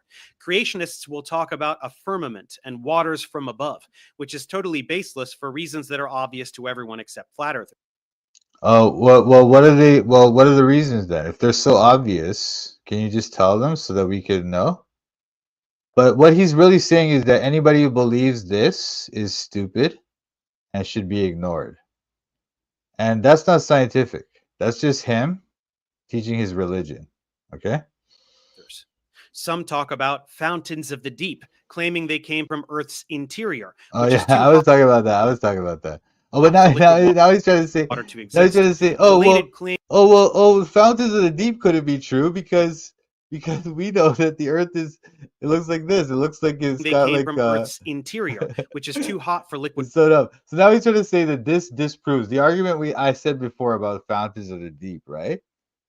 He's trying to say that this thing, this picture, this cartoon with some like lava in the middle of the earth or whatever, he's trying to say that this disproves the idea of the fountains of the deep releasing water to flood the earth. He's trying to say that the very fact that they have this drawing, which again is untestable, they have no way of confirming anything in this drawing.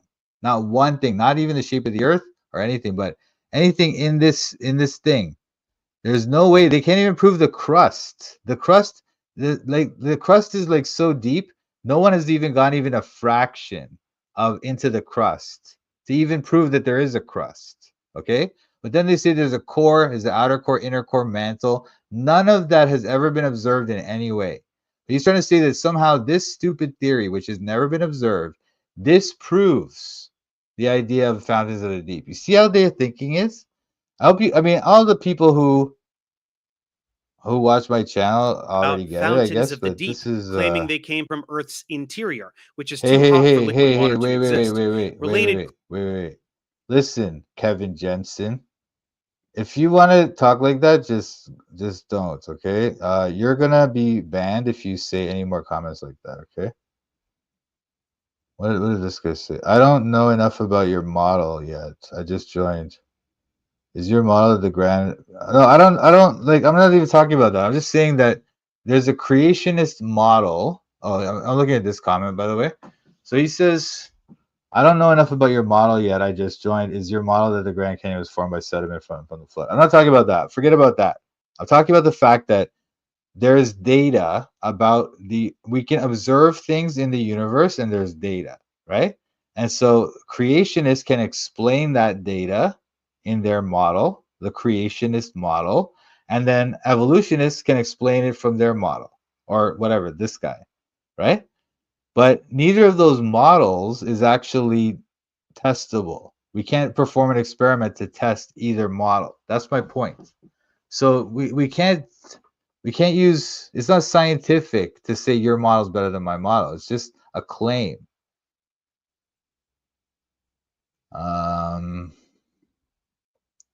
I'll check it out. Thanks. Can you send it to me or something? Oh, I'm like, gotta come back later to rewatch the stream. God bless, brother. Atheism this, atheism that, therefore my magic man is real. I never said that. I never said that. So this is a straw man, Kevin. So you're just a straw man person. You don't have any good example of what you're saying. Real science has working models that businesses and other systems function on. Yeah, so I'm not denying all the models of science. I am denying though this model, such as the Big Bang, cosmology, and other models such as that. That's what I'm denying here. Why are you so retarded? Anyway, Kevin, listen. I do work. I'm doing work right now. I'm explaining why he's wrong and why it's unprovable. Anyway. Evolution has nothing. Yeah, I'm not saying. Well, I'm just talking about their whole idea of naturalism or whatever you want to call it, man. Do you not understand anything? Answers in Genesis, heat problem, easy search. They have a huge post on all the math. Okay, well, whatever, dude. I'm not really that interested in that right now, but I don't really have a problem with any of those things. Like, are you trying to say that the heat problem means creationism isn't true or something? I don't understand what you're saying. Claims involve accelerated rates of plate tectonics, which would have South America receding from Africa around interior, which is too hot for liquid water to exist.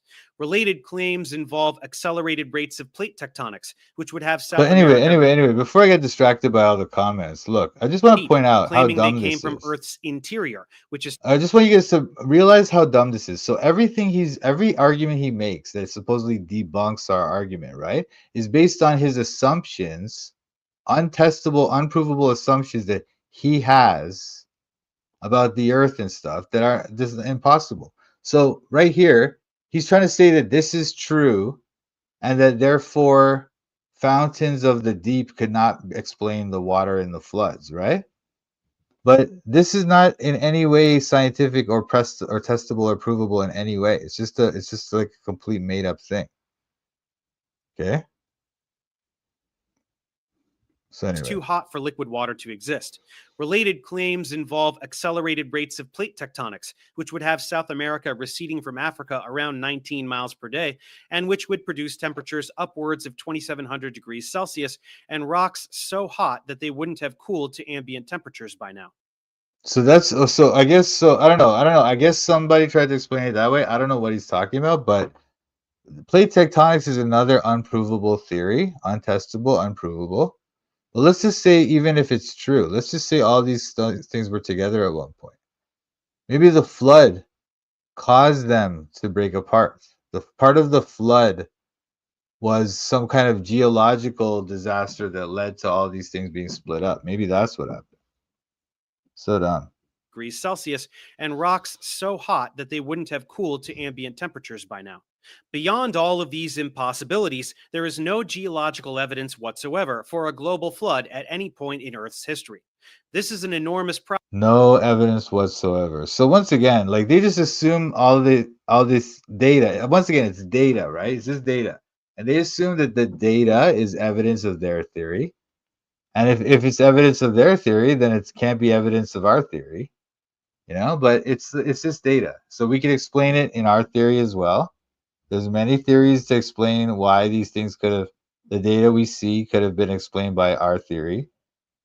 And there's many problems with their theory as well, which he's glossing over and not explaining. Problem for anyone who believes the Bible is inerrant, because a major event in the Bible is known to not have happened.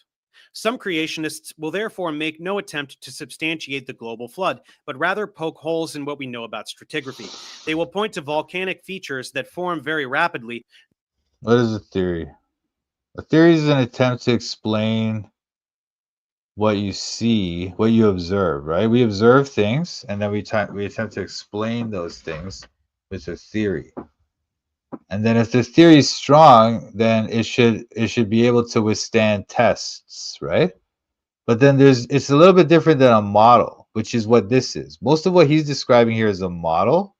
So I mean, you could call it a theory. You could call them both theories or something, but these type of theories cannot be tested. We can't run an experiment on it. Okay, no. All right, so explain what a theory is, nanology. Wow, dude, you're so smart. You're so intelligent. Can you explain what's wrong with what I'm saying? Can you do that? Can you just do that? Or instead of just asking stupid questions like, what is a theory? Can you just explain what is wrong with what I'm saying? Can you tell me that? Earthquakes demonstrate plate tectonics. How do they do that? How do they do that? The fact that the earth is shaking proves plate tectonics, demonstrates it. Do you know what demonstrate means? Demonstrate means it actually shows the thing to be true. All right? The fact that the earth shakes doesn't prove plate tectonics or demonstrate it in any way. You absolute clown. Anyway, not moving on. acknowledging that igneous rock formation from volcanic activity is mechanistically totally different from the formation No. I don't have to propose an alternate theory. I'm not trying to propose an alternate theory. I'm just saying that we don't have to accept all these theories that are untestable. And the mere fact that the earth shakes doesn't prove plate tectonics. You're ridiculous if you think that. You just don't even know one thing. To say demonstrates. The earthquakes demonstrates plate tectonics. Plate tectonics is a theory to try to explain earthquakes. Do you understand how dumb what you just said is? So dumb. Anyway, of sedimentary rock. They are different types of rock that form in totally different ways, and the timelines are immaculately well understood, as I explain in great detail in my geology. The timelines are immaculately well understood. Watch my 10-hour stupid series of videos, then we'll somehow prove the timelines. It's so dumb. They can't prove the timelines. There's no way they can prove the timelines of any of this stuff. Okay? It's ridiculous. They're trying to claim all this stuff is fact proven timelines. We got all this stuff. We know all this stuff. Untrue. Okay? They do not know it. And once again, it's because they can't observe it. They can't test it. Anyway. But in general, creationists have no ability to make a global flood in recent history compatible with geology. Take something like the Green River Formation in the western United States. You're hearing nuh-uh? Is that what you're hearing? Because you're not paying attention to what I'm saying. I'm not saying nuh-uh. I'm saying that all this stuff that he's claiming is proven is unproven and untestable. That's my argument. Do you understand? This is very different than nuh-uh. Okay? Do you understand? Why does the earth shake then? I don't know why the earth shakes. It doesn't matter. It doesn't matter. It doesn't mean the fact. Look, once again, you absolute clown. You absolute idiot.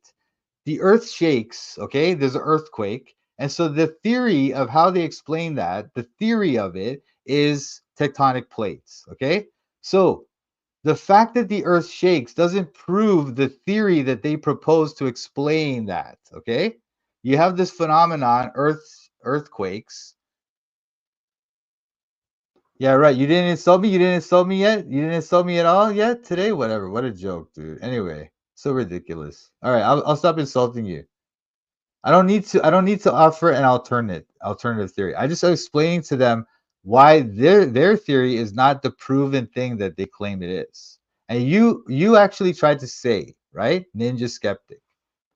You tried to claim that the mere fact that we observe earthquakes proves or demonstrates plate tectonics, right? When in fact, plate tectonics is a theory that they're using to try to explain earthquakes. Okay? So you can't then now say that the fact that earthquakes exist proves this theory that you came up with to explain the fact that earthquakes exist. Do you understand how dumb that is? So don't try to talk to me like you know what's going on. You did talk down to us before. All right? Look what you said here. I love how you laughs at scientifically backed theories when his theory is God did it. I'm so grateful the creationists have taken up the mantle. This is just you being insulting in a underhanded way, so you don't act like it's that bad. It's quite clear you have nobody's clue he's talking about what science is. Well, explain to me. Just tell me, explain to me, bro. I mean, do you understand what he's saying? Do you have some better understanding of what he's saying than I do?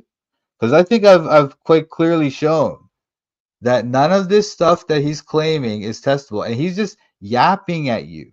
What is anything that he said? How is any of that provable or testable? Can you explain that? You don't know.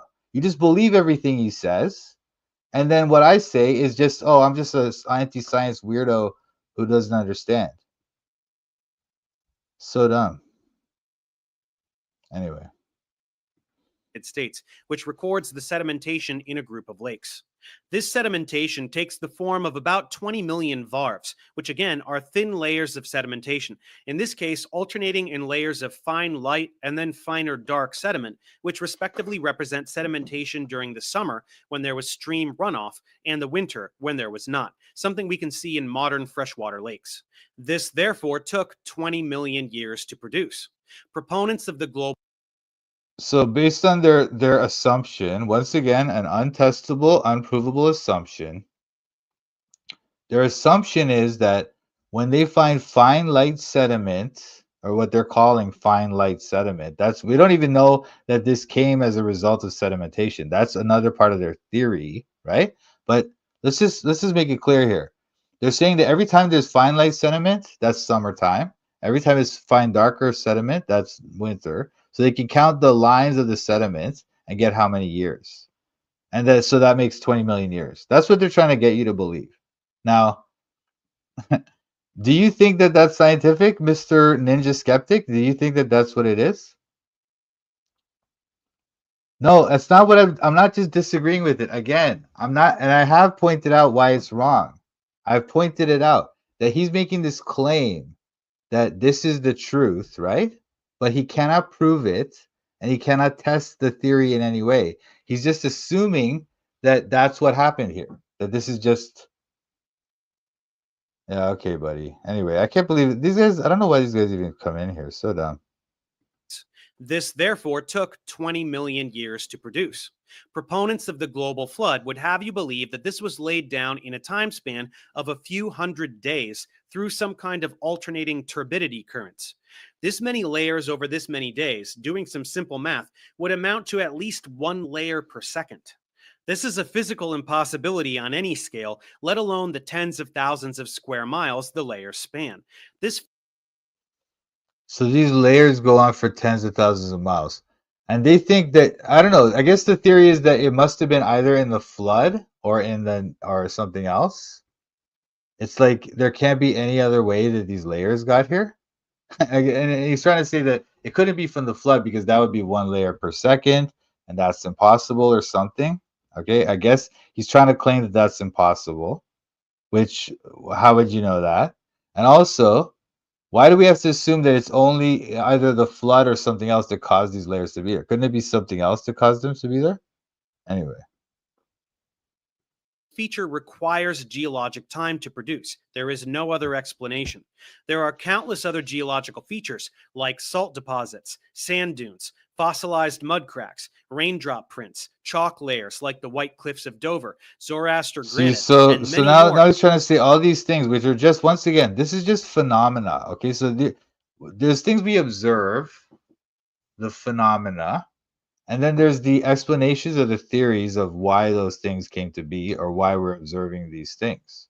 So we're observing these layers, and so this guy's claiming that there's no way that could have happened or whatever. And then he's going to give a bunch of these other things that he says this is other things that are impossible in a flood. The tens of thousands of square miles the layers span. This feature requires geologic time to produce. There is no other explanation. There are countless other There's no other explanation. It must have been geological time or whatever that means, right? It must have been. If there's no other possible way. This is what he's trying to say. Now, as soon as somebody tells you there's no other possible way, that's unscientific. That's ridiculous. You don't know. You don't know how those things got there. You don't know how it could have happened. There could have been many ways it could have happened. And so the idea that they just figured out everything and there's it's like completely impossible to disprove. It's ridiculous. What's funny is with these guys, these atheist guys that come in here, and they're not able to tell us anything that what we're saying is wrong or anything. They just kind of go, "You're just denying science," and then they leave. So dumb. other geological features like salt deposits, sand dunes, fossilized mud cracks, raindrop prints, chalk layers like the White Cliffs of Dover, Zoroaster granite, and So I don't understand. The mere fact that the White Cliffs of Dover exist is somehow proof that the Earth Requires is geologic old. time to produce. There is no other explanation. There are countless other geological features like salt deposits, sand dunes, So salt deposits prove that the Earth is ancient. Wow. Sand dunes? Is this guy literally trying to say sand dunes prove the Earth There is? are countless other geological features like salt deposits, sand dunes, fossilized mud cracks, How do sand dunes? This guy's trying to say that the mere existence of sand dunes proves that the Earth is old. I don't other understand this. So geological dumb. features like salt deposits, sand dunes, fossilized mud cracks, Fossilized mud cracks. So according to this guy, the mere fact that mud cracked and it got fossilized, quote unquote, that's proof in his mind, right? That the Earth is old. And there's no possible way that these mud cracks could have fossilized except if the Earth is millions of years old. This is what this guy's trying to tell you, man. Now, I don't know. I feel sorry for these atheist people that try to come in here and tell me that I don't know what I'm talking about because I'm not, maybe I don't sound like I know what I'm talking about because I don't use all their scientific terminology. But I'm just talking about basic logic here, you know? And this is the thing. This is why we can win. Or we can always just know that we're right because we know logic and we use logic in a logical way. And they don't. Because anytime you have an argument based on unprovable assumptions, that's not logical. And or you may have some unprovable assumptions in your argument, but if you have more and more and more building up and more, this whole video has been nothing but unprovable assumptions. That's not a good theory. That's a terrible theory. It's not parsimonious. Anyway. raindrop prints, chalk layers like the White Cliffs of Dover, Zoroaster granite, and many more that are absolutely inexplicable by some kind of rapid So okay. The fact that these things exist, right? This whatever this is, right? Some kind of minerals and some kind of other mineral. The fact that that exists in his mind, right, proves that the Earth is millions of years old. And if you have any other explanation, you're an anti-science weirdo. The fact that the cliffs of Dover exist, the fact that they even exist, must prove that the Earth is millions of years old. And if you don't get it, you're an anti-science person. So dumb. Zoroaster granite, and many more that are absolutely inexplicable by some kind of rapid post-flood deposition. So without getting redundant, we can just broadly state that the entire field of geology is incompatible with the idea of a global flood. So this is another one of their arguments when they say that the entire field of geology, because most geologists are going along with his theories of the Earth, right? So therefore, the entire field of geology, we have to dismiss it in order for our theory to work, right? Kind of. We don't dismiss everything. That's not true. We don't dismiss the entire field. We just dismiss a lot of the stuff that they're saying about the age of the Earth. The field of geology has many aspects. Much of it is testable in our current era, right? So that part of stuff we believe that stuff. What we don't believe is their explanation, that the millions of years explanation. So we're not dismissing the entire field. We're just dismissing those aspects of it. Now, the fact that almost all of the geologists believe that about the age of the Earth, that doesn't mean we're dismissing the whole field. We're just dismissing those aspects of their theories, right? And also, the other thing I wanted to say about that is that I forget now what I was going to say.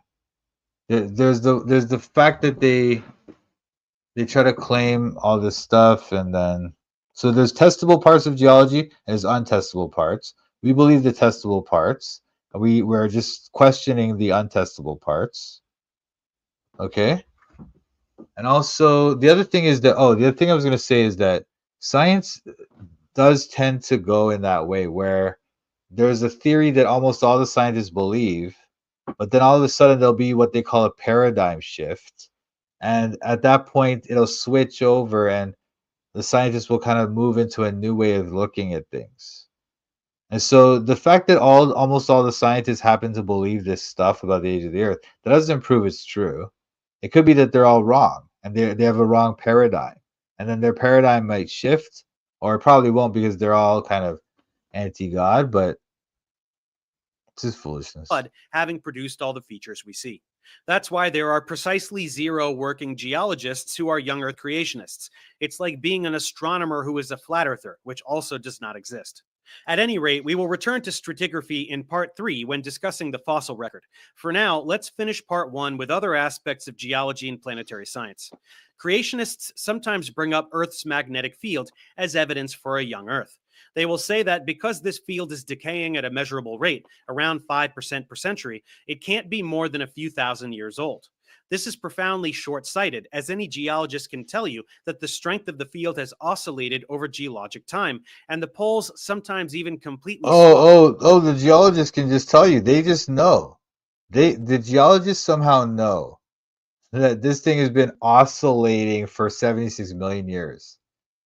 Again, how can they possibly know that? Can you just explain to me how they know that? No, he's not going to tell you how. He's not going to tell you how they know this or how they prove this. He's just going to like assert that it's true. And if you dismiss, if you deny it, or he's basically saying that this is true, and if you deny this, you're an idiot. You know? Years old. This is profoundly short-sighted, as any geologist can tell you that the strength of the field has oscillated over geologic time, and the poles sometimes even completely swap, 171 times in 76 million years, in fact. Again. Once again, like I don't understand. Am I supposed to be able? I'm supposed to watch this video and be able to debate a creationist. And so I guess what they think is debating is just asserting this thing. Oh, it's the magnetic poles of the Earth have shifted 171 times in 76 million years, and that proves that creationism is dumb. And if you disagree with me, you're an anti-science weirdo. But they can't explain to you how they prove this, or if they do explain to you, it's going to be dumb. There's no way they could ever prove this. Completely swap, 171 times in 76 million years, in fact. It is precisely this phenomenon that led to the corroboration of plate tectonics by observing magnetic striping in newly formed oceanic crust, spreading out on either side from mid-ocean ridges. This misrepresentation utilizes a common deceptive tactic, and that is to identify a temporally local trend and extrapolate it without basis. Anyway, this is dumb. I don't even heard of this argument from creationists, and it's also dumb. I wouldn't like none of the arguments he's responding to are very good arguments, but I would just like I don't need to go to all this stuff. I'm just pointing out that your whole theory is just based on your suppositions and none of it's testable. Either side from mid-ocean ridges. This misrepresentation utilizes testable and untestable. We talked about the experiment and stuff, but we could get into that a little bit more. But I'll talk about it in a bit. Common deceptive tactic, and that is to identify a temporally local trend and extrapolate it without basis. Earth's magnetic field is generated by iron nuclides in the liquid outer core that convect and align in certain ways as Earth rotates. It is a chaotic system which causes the resulting field to grow periodically stronger or weaker and also shift rapidly, sometimes inverting completely as the magnetic poles are in constant motion. This activity has been recorded in minerals which contain particles that are magnetized by Earth's magnetic field and line up with the magnetic poles, such that we can easily determine the strength and direction of the magnetic field over geologic time, which Wait, so now you're trying to say that somehow these rocks they line up with or something? What is he saying? by Earth's magnetic field has been recorded in minerals which contain particles that are magnetized by Earth's magnetic field. Okay, so these rocks have particles that are magnetized by Earth's magnetic field. And they think that when they look at these rocks that they can determine when the things were magnetized or when the polarity shifted, and so they can just somehow look at this rock and determine like the years of millions of years and all this stuff. It's so retarded. And line up with the magnetic poles, such that we can easily determine the strength and direction of the magnetic field over geologic time, which clearly has not been decaying steadily, but rather fluctuating in strength and direction. Creationists make no attempt to actually discuss this data. Not only do creationists extrapolate 150 years or so of data, what's the wait, oh, sorry, you guys, I hit the wrong thing there. Anyway, look what he's saying here. So now he's saying this is data. This is data, right? This is what they're trying to say is data. 1,300-year periodicity and 650-year periodicity. So they're trying to say that they somehow know all of these years and when the things happen in the rock over all these thousands of years, and they can somehow, and then when they make a graph of it, they're calling that data. Like, this is not data. This is just their assumptions and their formulations. They've come up with this. This is not data. This is not something that they observed. This is something they drew. You know, but they're telling you this is somehow something provable, but it's not. Decaying steadily, but rather fluctuating in strength and direction. Creationists make no attempt to actually discuss this data. Not only do creationists extrapolate 150 years or so of data far into the past without mechanistic basis, they flat out ignore all data preceding the modern era. They will also try to invalidate the model for planetary magnetic field generation Wait, far what? into the past without mechanistic basis. They flat out ignore all data preceding the modern era. Yeah, because if it's preceding the modern era, no one has observed it. It's not. It's data that you guys just made up. You're assuming all this stuff. You're just making it up. Anyway. They will also try to invalidate the model for planetary magnetic field generation called the geodynamo by pointing at planets which do not have magnetic fields, such as Venus, which has a liquid core but does not spin fast enough, and Mars, which does not have a liquid core. So there is no contradiction with our models. So now I guess some foolish creationists tried to dispute their magnetic core theory of the Earth by their other unprovable, untestable claim that Mercury and Venus or Mars and Venus don't have magnetic fields or whatever. It's just like, look, you're entering into their false science to try to discuss and disprove, right? So what happens is you're playing their game, you know? When you should just question how did you know this? How did you even know that that's magnetic, or what are you talking about? How do you prove that Venus doesn't have a magnetic field? Can you explain that? Explain how you know that. Explain how you know Mars has no magnetic field. Explain how do you prove that the Earth has a core? How do you prove that the Earth has a lava core that's a dynamo for your magnetic field? How do you prove any of what you're saying? A similar case can be laid out about creationist claims regarding the moon. Specifically, the moon is receding from the Earth very slowly as it orbits, a few centimeters per year. This is due to the tidal bulge on the Earth that the moon produces, which causes Earth's rotation to slow down slightly, and this loss of angular momentum is compensated by the moon speeding up and moving farther away. This has been happening for about 2.5 billion years, which means that a day on Earth has been getting longer for that time period This is as well. so dumb too. This is dumb too, but again, they're just assuming all this stuff, and then they're trying to make you believe that somehow, based on their assumptions, that they can calculate these other things, and then based on those assumptions, they can do more assumptions. It's just one assumption after another. Well, around 1.4 billion years ago, a day was only 18 hours and 41 minutes. Creationists will take this rate of recession, again extrapolate erroneously, and calculate that a little over a billion years ago, the moon should have been touching Earth. So neither the moon nor the Earth can be as old as we think. So this is just like dumb. So once again, creationists should not enter into their false science to try to argue based on their false science, because you're going to lose every time. Anyway, that's just a dumb argument anyway. But don't try to enter into their debates. Instead, just ask them just very simple, basic questions of logic, like how did you figure that out? When you say that the Earth is that the moon is slowly moving away from the Earth at 1 centimeter per century or whatever they say it, right? If that's their claim, right? Okay, so then now they should prove that claim. Like he made the claim at the beginning of this segment that the moon is moving away from the Earth at a certain rate. So now you can ask them now, instead of getting into all this, don't get into the weeds with them. Just say, hey, wait a minute.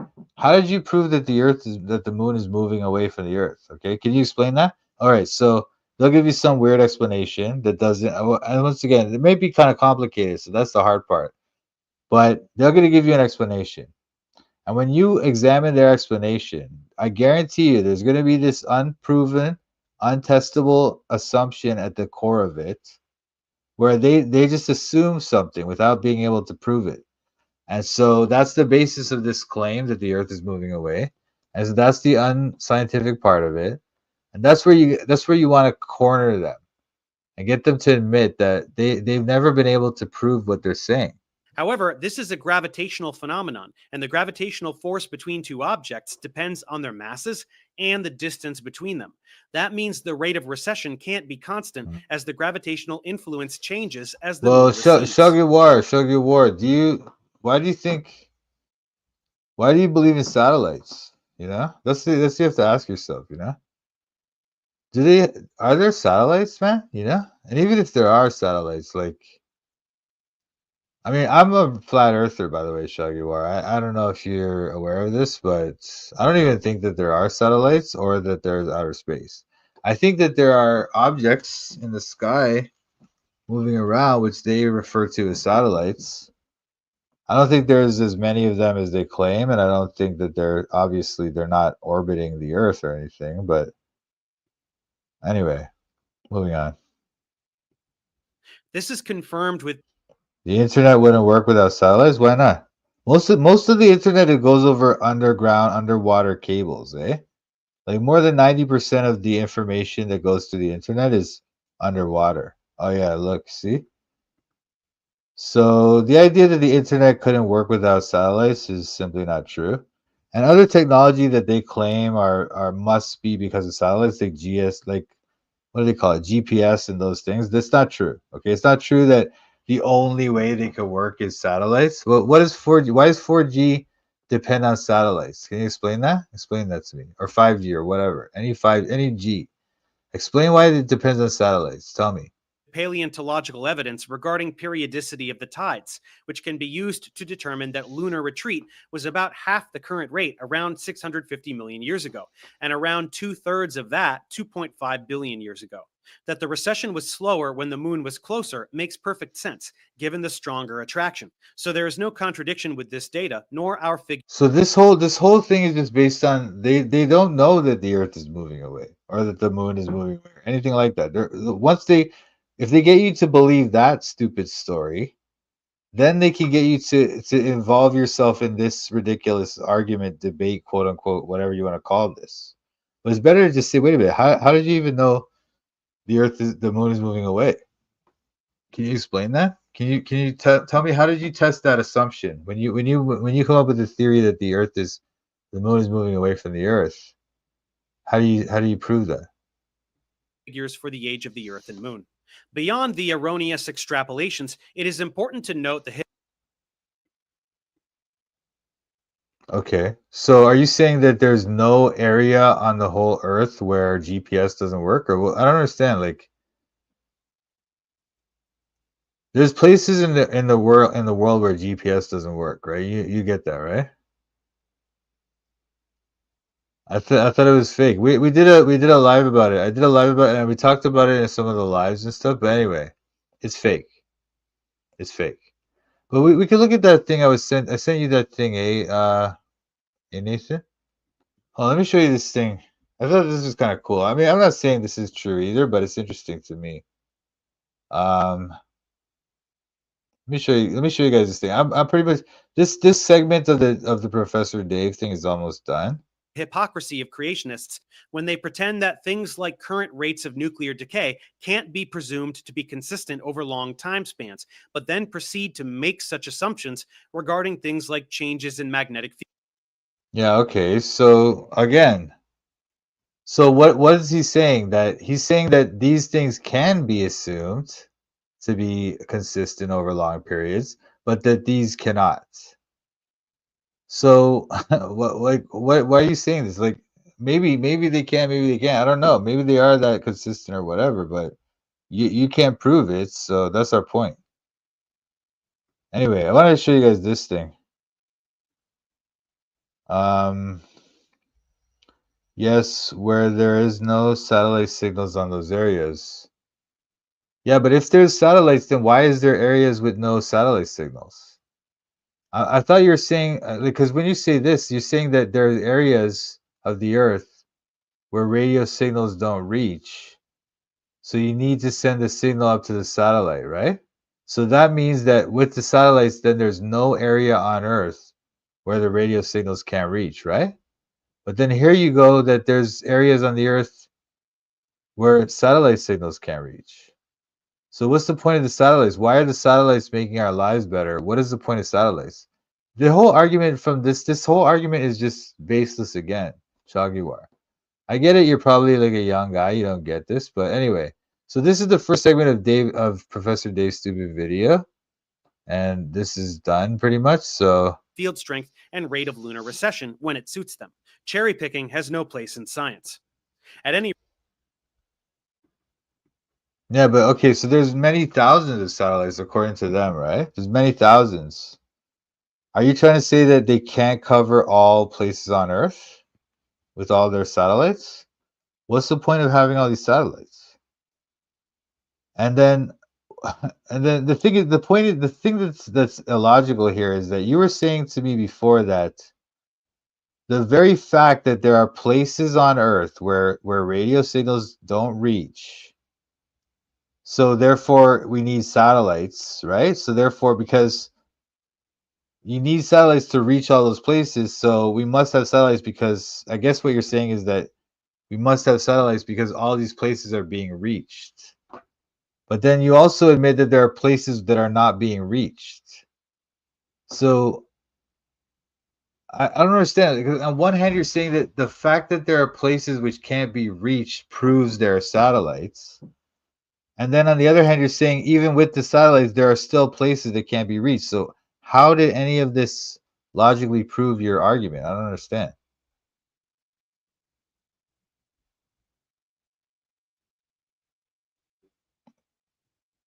Anyway, Shagiwar, I think you should think more carefully about this issue, but that's totally fine. I understand. It takes a while to figure this stuff out.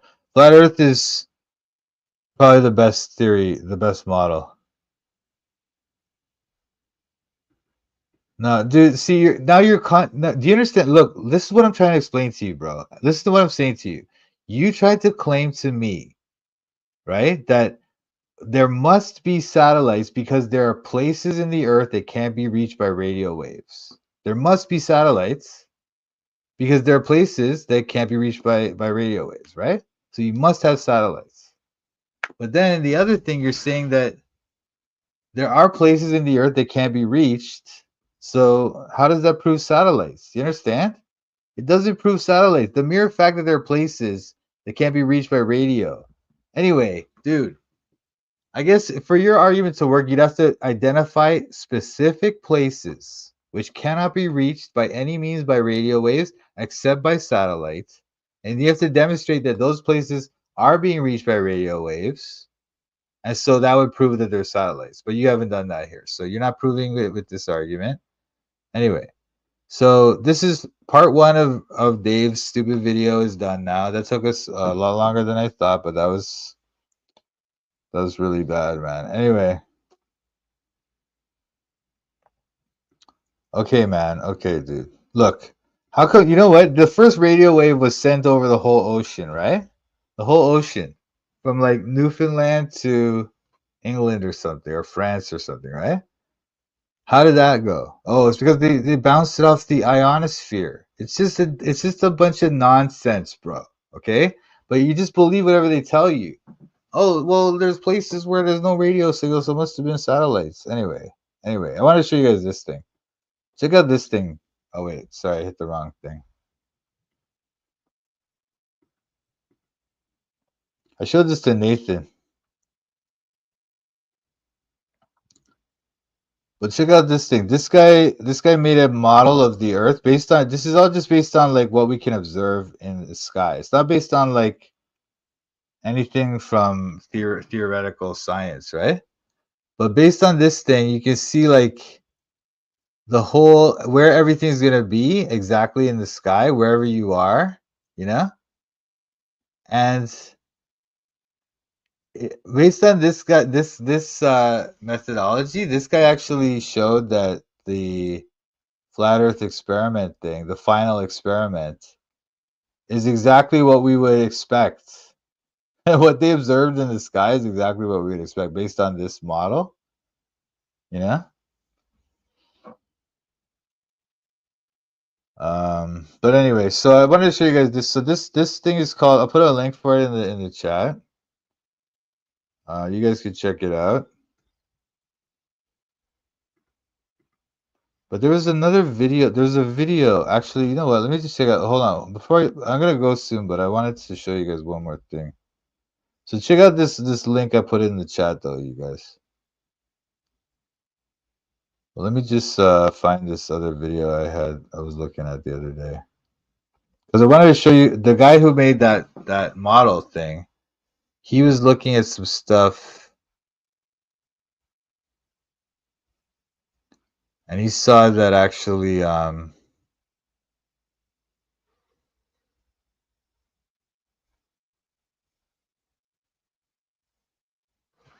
sorry, he was looking at some stuff, and he saw that the final experiment was actually kind of fake. Is this the thing? Hang on, let me see this.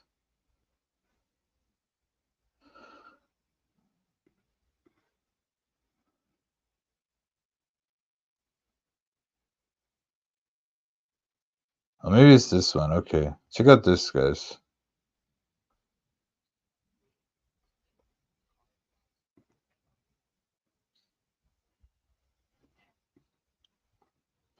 Oh wait, sorry. Okay, so check this out, you guys. We just got Dave McKeegan's time-lapse footage of the 24-hour sun in Antarctica, and it's doing exactly what the Flat Earth model predicted it would do. This is fascinating. This is a big win for Flat Earth, even right now as it starts climbing up through their arc of vision. Look at that. Every prediction made by the Flat Earth model has come true.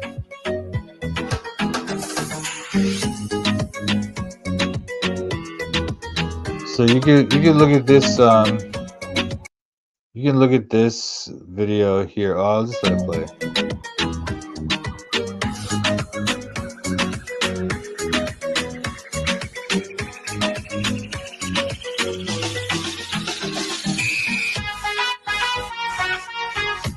What do you mean by the rest of the Earth? So he doesn't understand. You're not understanding this model here, bro.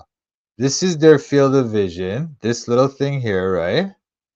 And then when they look to the right, they'll see the sun. The sun is passing on this side of the round Earth, but that's where they see it when they're standing where they are. Do you understand or no? Anyway, you're not getting it. But maybe this is wrong too. I'm just like letting you guys take a look at it. But you guys think about it, you know. Personally, I don't really believe in the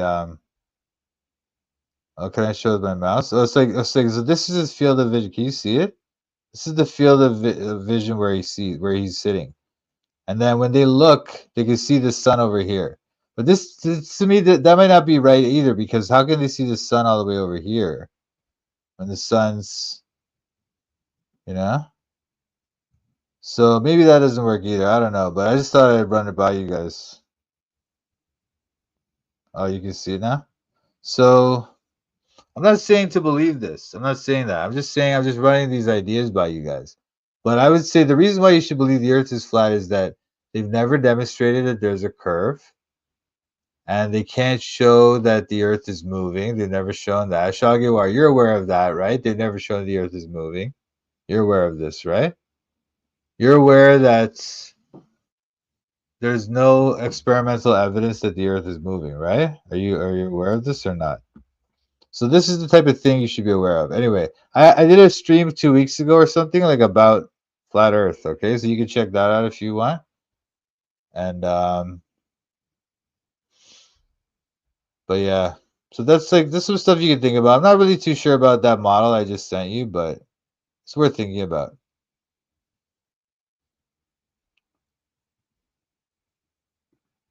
But anyway, this channel is interesting.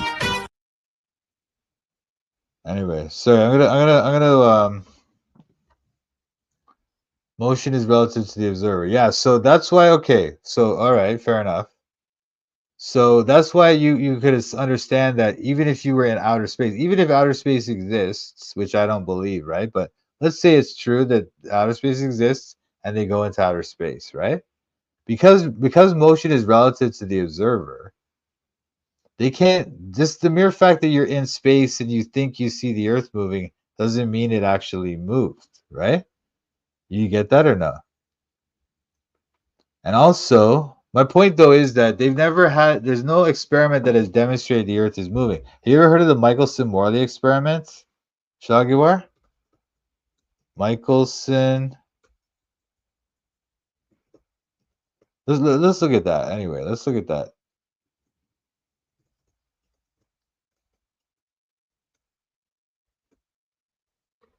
Okay. So then you're aware then that they had this experiment and they demonstrated that light moves at the same rate whether it's perpendicular or whatever to the Earth's motion, right? So that's when they came up with relativity. Well, I'm just saying to you, in my opinion, I don't know what you think of this, but it seems pretty ad hoc to just assume that light moves at the same speed for any observer just because of this experiment. But this is the real reason why they came up with that, you know? This is a complicated Wikipedia article, guys. If you want to look this up though, it's worth your time.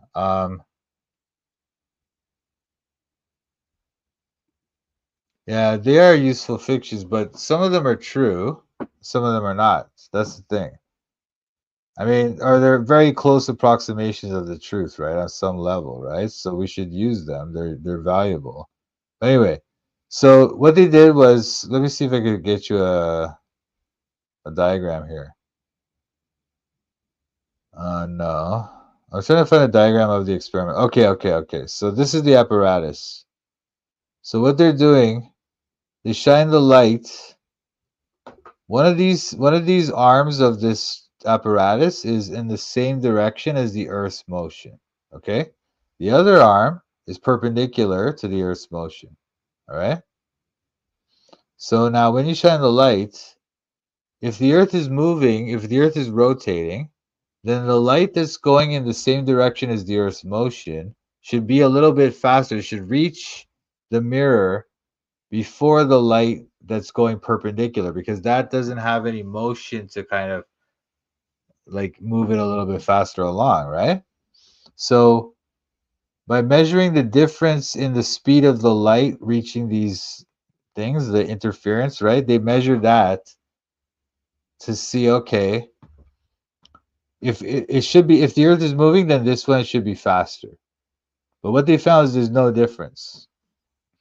So if there's no difference, that would seem to indicate that the Earth is not moving, right? But instead, what Einstein said is no. What happens is actually whatever you are, light always moves at the same speed, no matter what observer. So even if you're moving and like so if you're on a train, we talked about this last time. If you're on a train and you throw a ball, right? The train's going 100 miles an hour, and the ball you throw it at 10 miles an hour.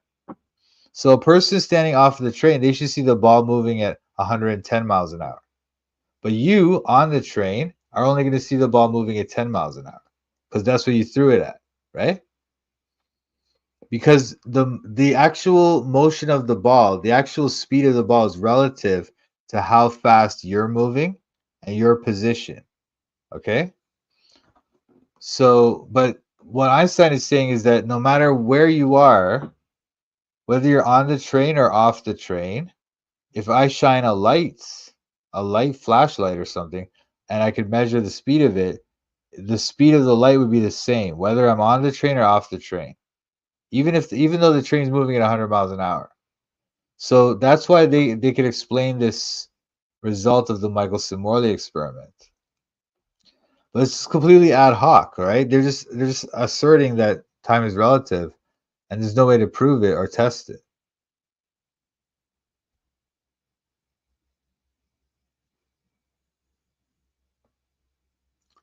So all the people that fly to space are faking it, and that Red Bull guy that jumped on a live stream from space is stage footage from some studio.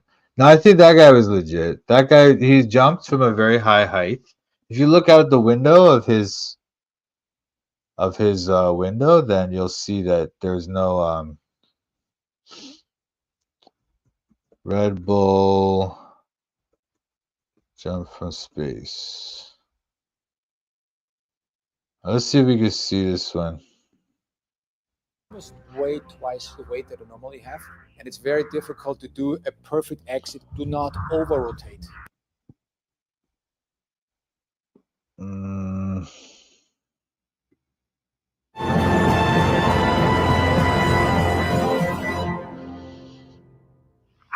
It's trying to jump. I want to see the part where he's in the. See this? Look at this. See how it's completely flat here? You can't see any kind of curve whatsoever, right? Kazakh 94. It's because there's no curve. All right, he's just very high up and he can't see the curve. But look now, you see when you look out the window now, or they give this picture now. Now you see some kind of curving here, right? But this is because they use a certain lens called the fisheye lens, which tends to curve the lines. And so it appears that there's a curve here, but you can't really see it. That's why when you look out this way, there's no curve. Okay. So I think this is real. I think he really did jump from a very high height, but it's just not. It just doesn't prove the round Earth. Yeah, exactly.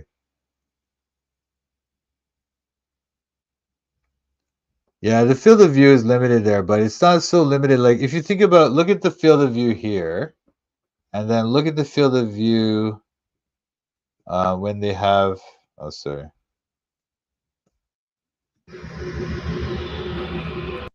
Look at that. Like,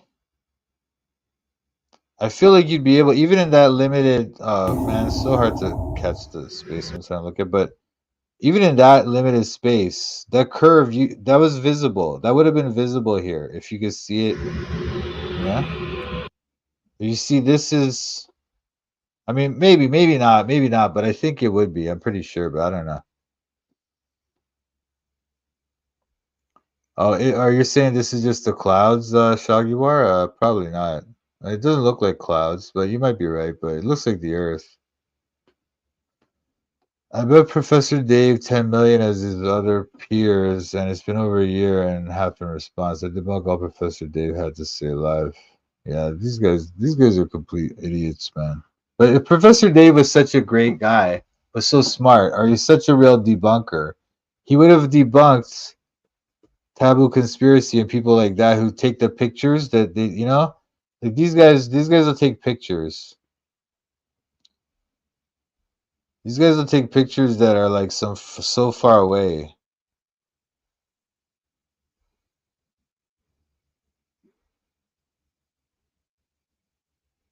Like look at this. Now enjoy the video clip. So what these guys From do is they take Flatlanders. a picture. They get to take a picture. It's so far away that if the Earth is curved, it would be then the other landmark or whatever they're pointing at. It would be behind the curve. But they have so many of these, thousands of these now, hundreds and thousands of these from all over the world. But Professor Dave and people like that don't debunk these. Does he really? Yeah, I bet you he probably does. Or maybe they claim, a lot of these guys will claim, oh, I hire all these academics. It's all scholarly. Yeah. Yeah, they're Illuminati, man. Even those guys like Jeranism and people like that, like Witsit Gets It and all those people. He's definitely not in space, probably above the clouds, yeah. Because he doesn't actually know the stuff he claims. Yeah, I heard about how he hires scientists to consult. I don't maybe that's possibly true. I don't know. I highly doubt it, but maybe. You're not to say there's a conspiracy regarding everything that these people call a conspiracy. Yeah, but this is not. Listen, dude. This is nothing to do with conspiracy theories, eh, brother? I mean, I'm a Bible guy, by the way. I'm not a science guy. I'm a Bible guy. So let me explain to you why this is not a good interpretation of that passage.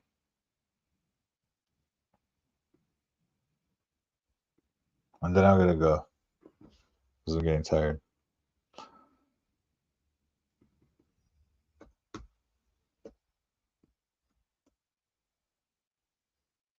See, in the proper Bible, which is the King James, this is translated as confederacy. But the idea is that, so what's happening here is that the people of Judah or Judea, you might say, we're going to make a confederacy with their with their, like, make it allies with these confederacy is like, it's like an allyship, you know?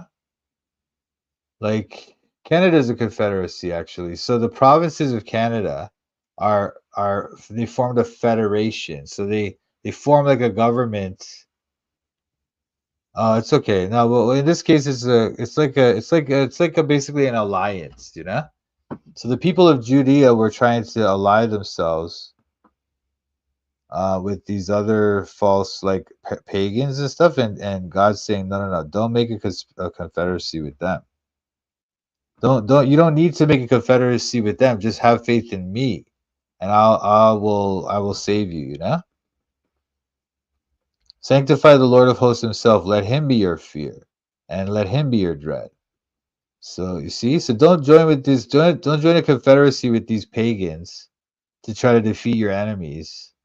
There's a number of times Israel did this. You know, they would join up. They would try to make an alliance with these pagans to try to fight off the enemies. But God is saying, no, no, no, don't do that. Just rely on me.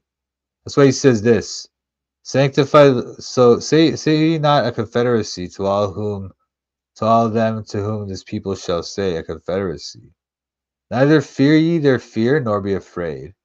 Instead, sanctify the Lord of hosts himself. Let him be your fear. Let him be your dread. So don't fear the stupid things these pagans fear, but fear me, fear God, and I will be the one that will save you.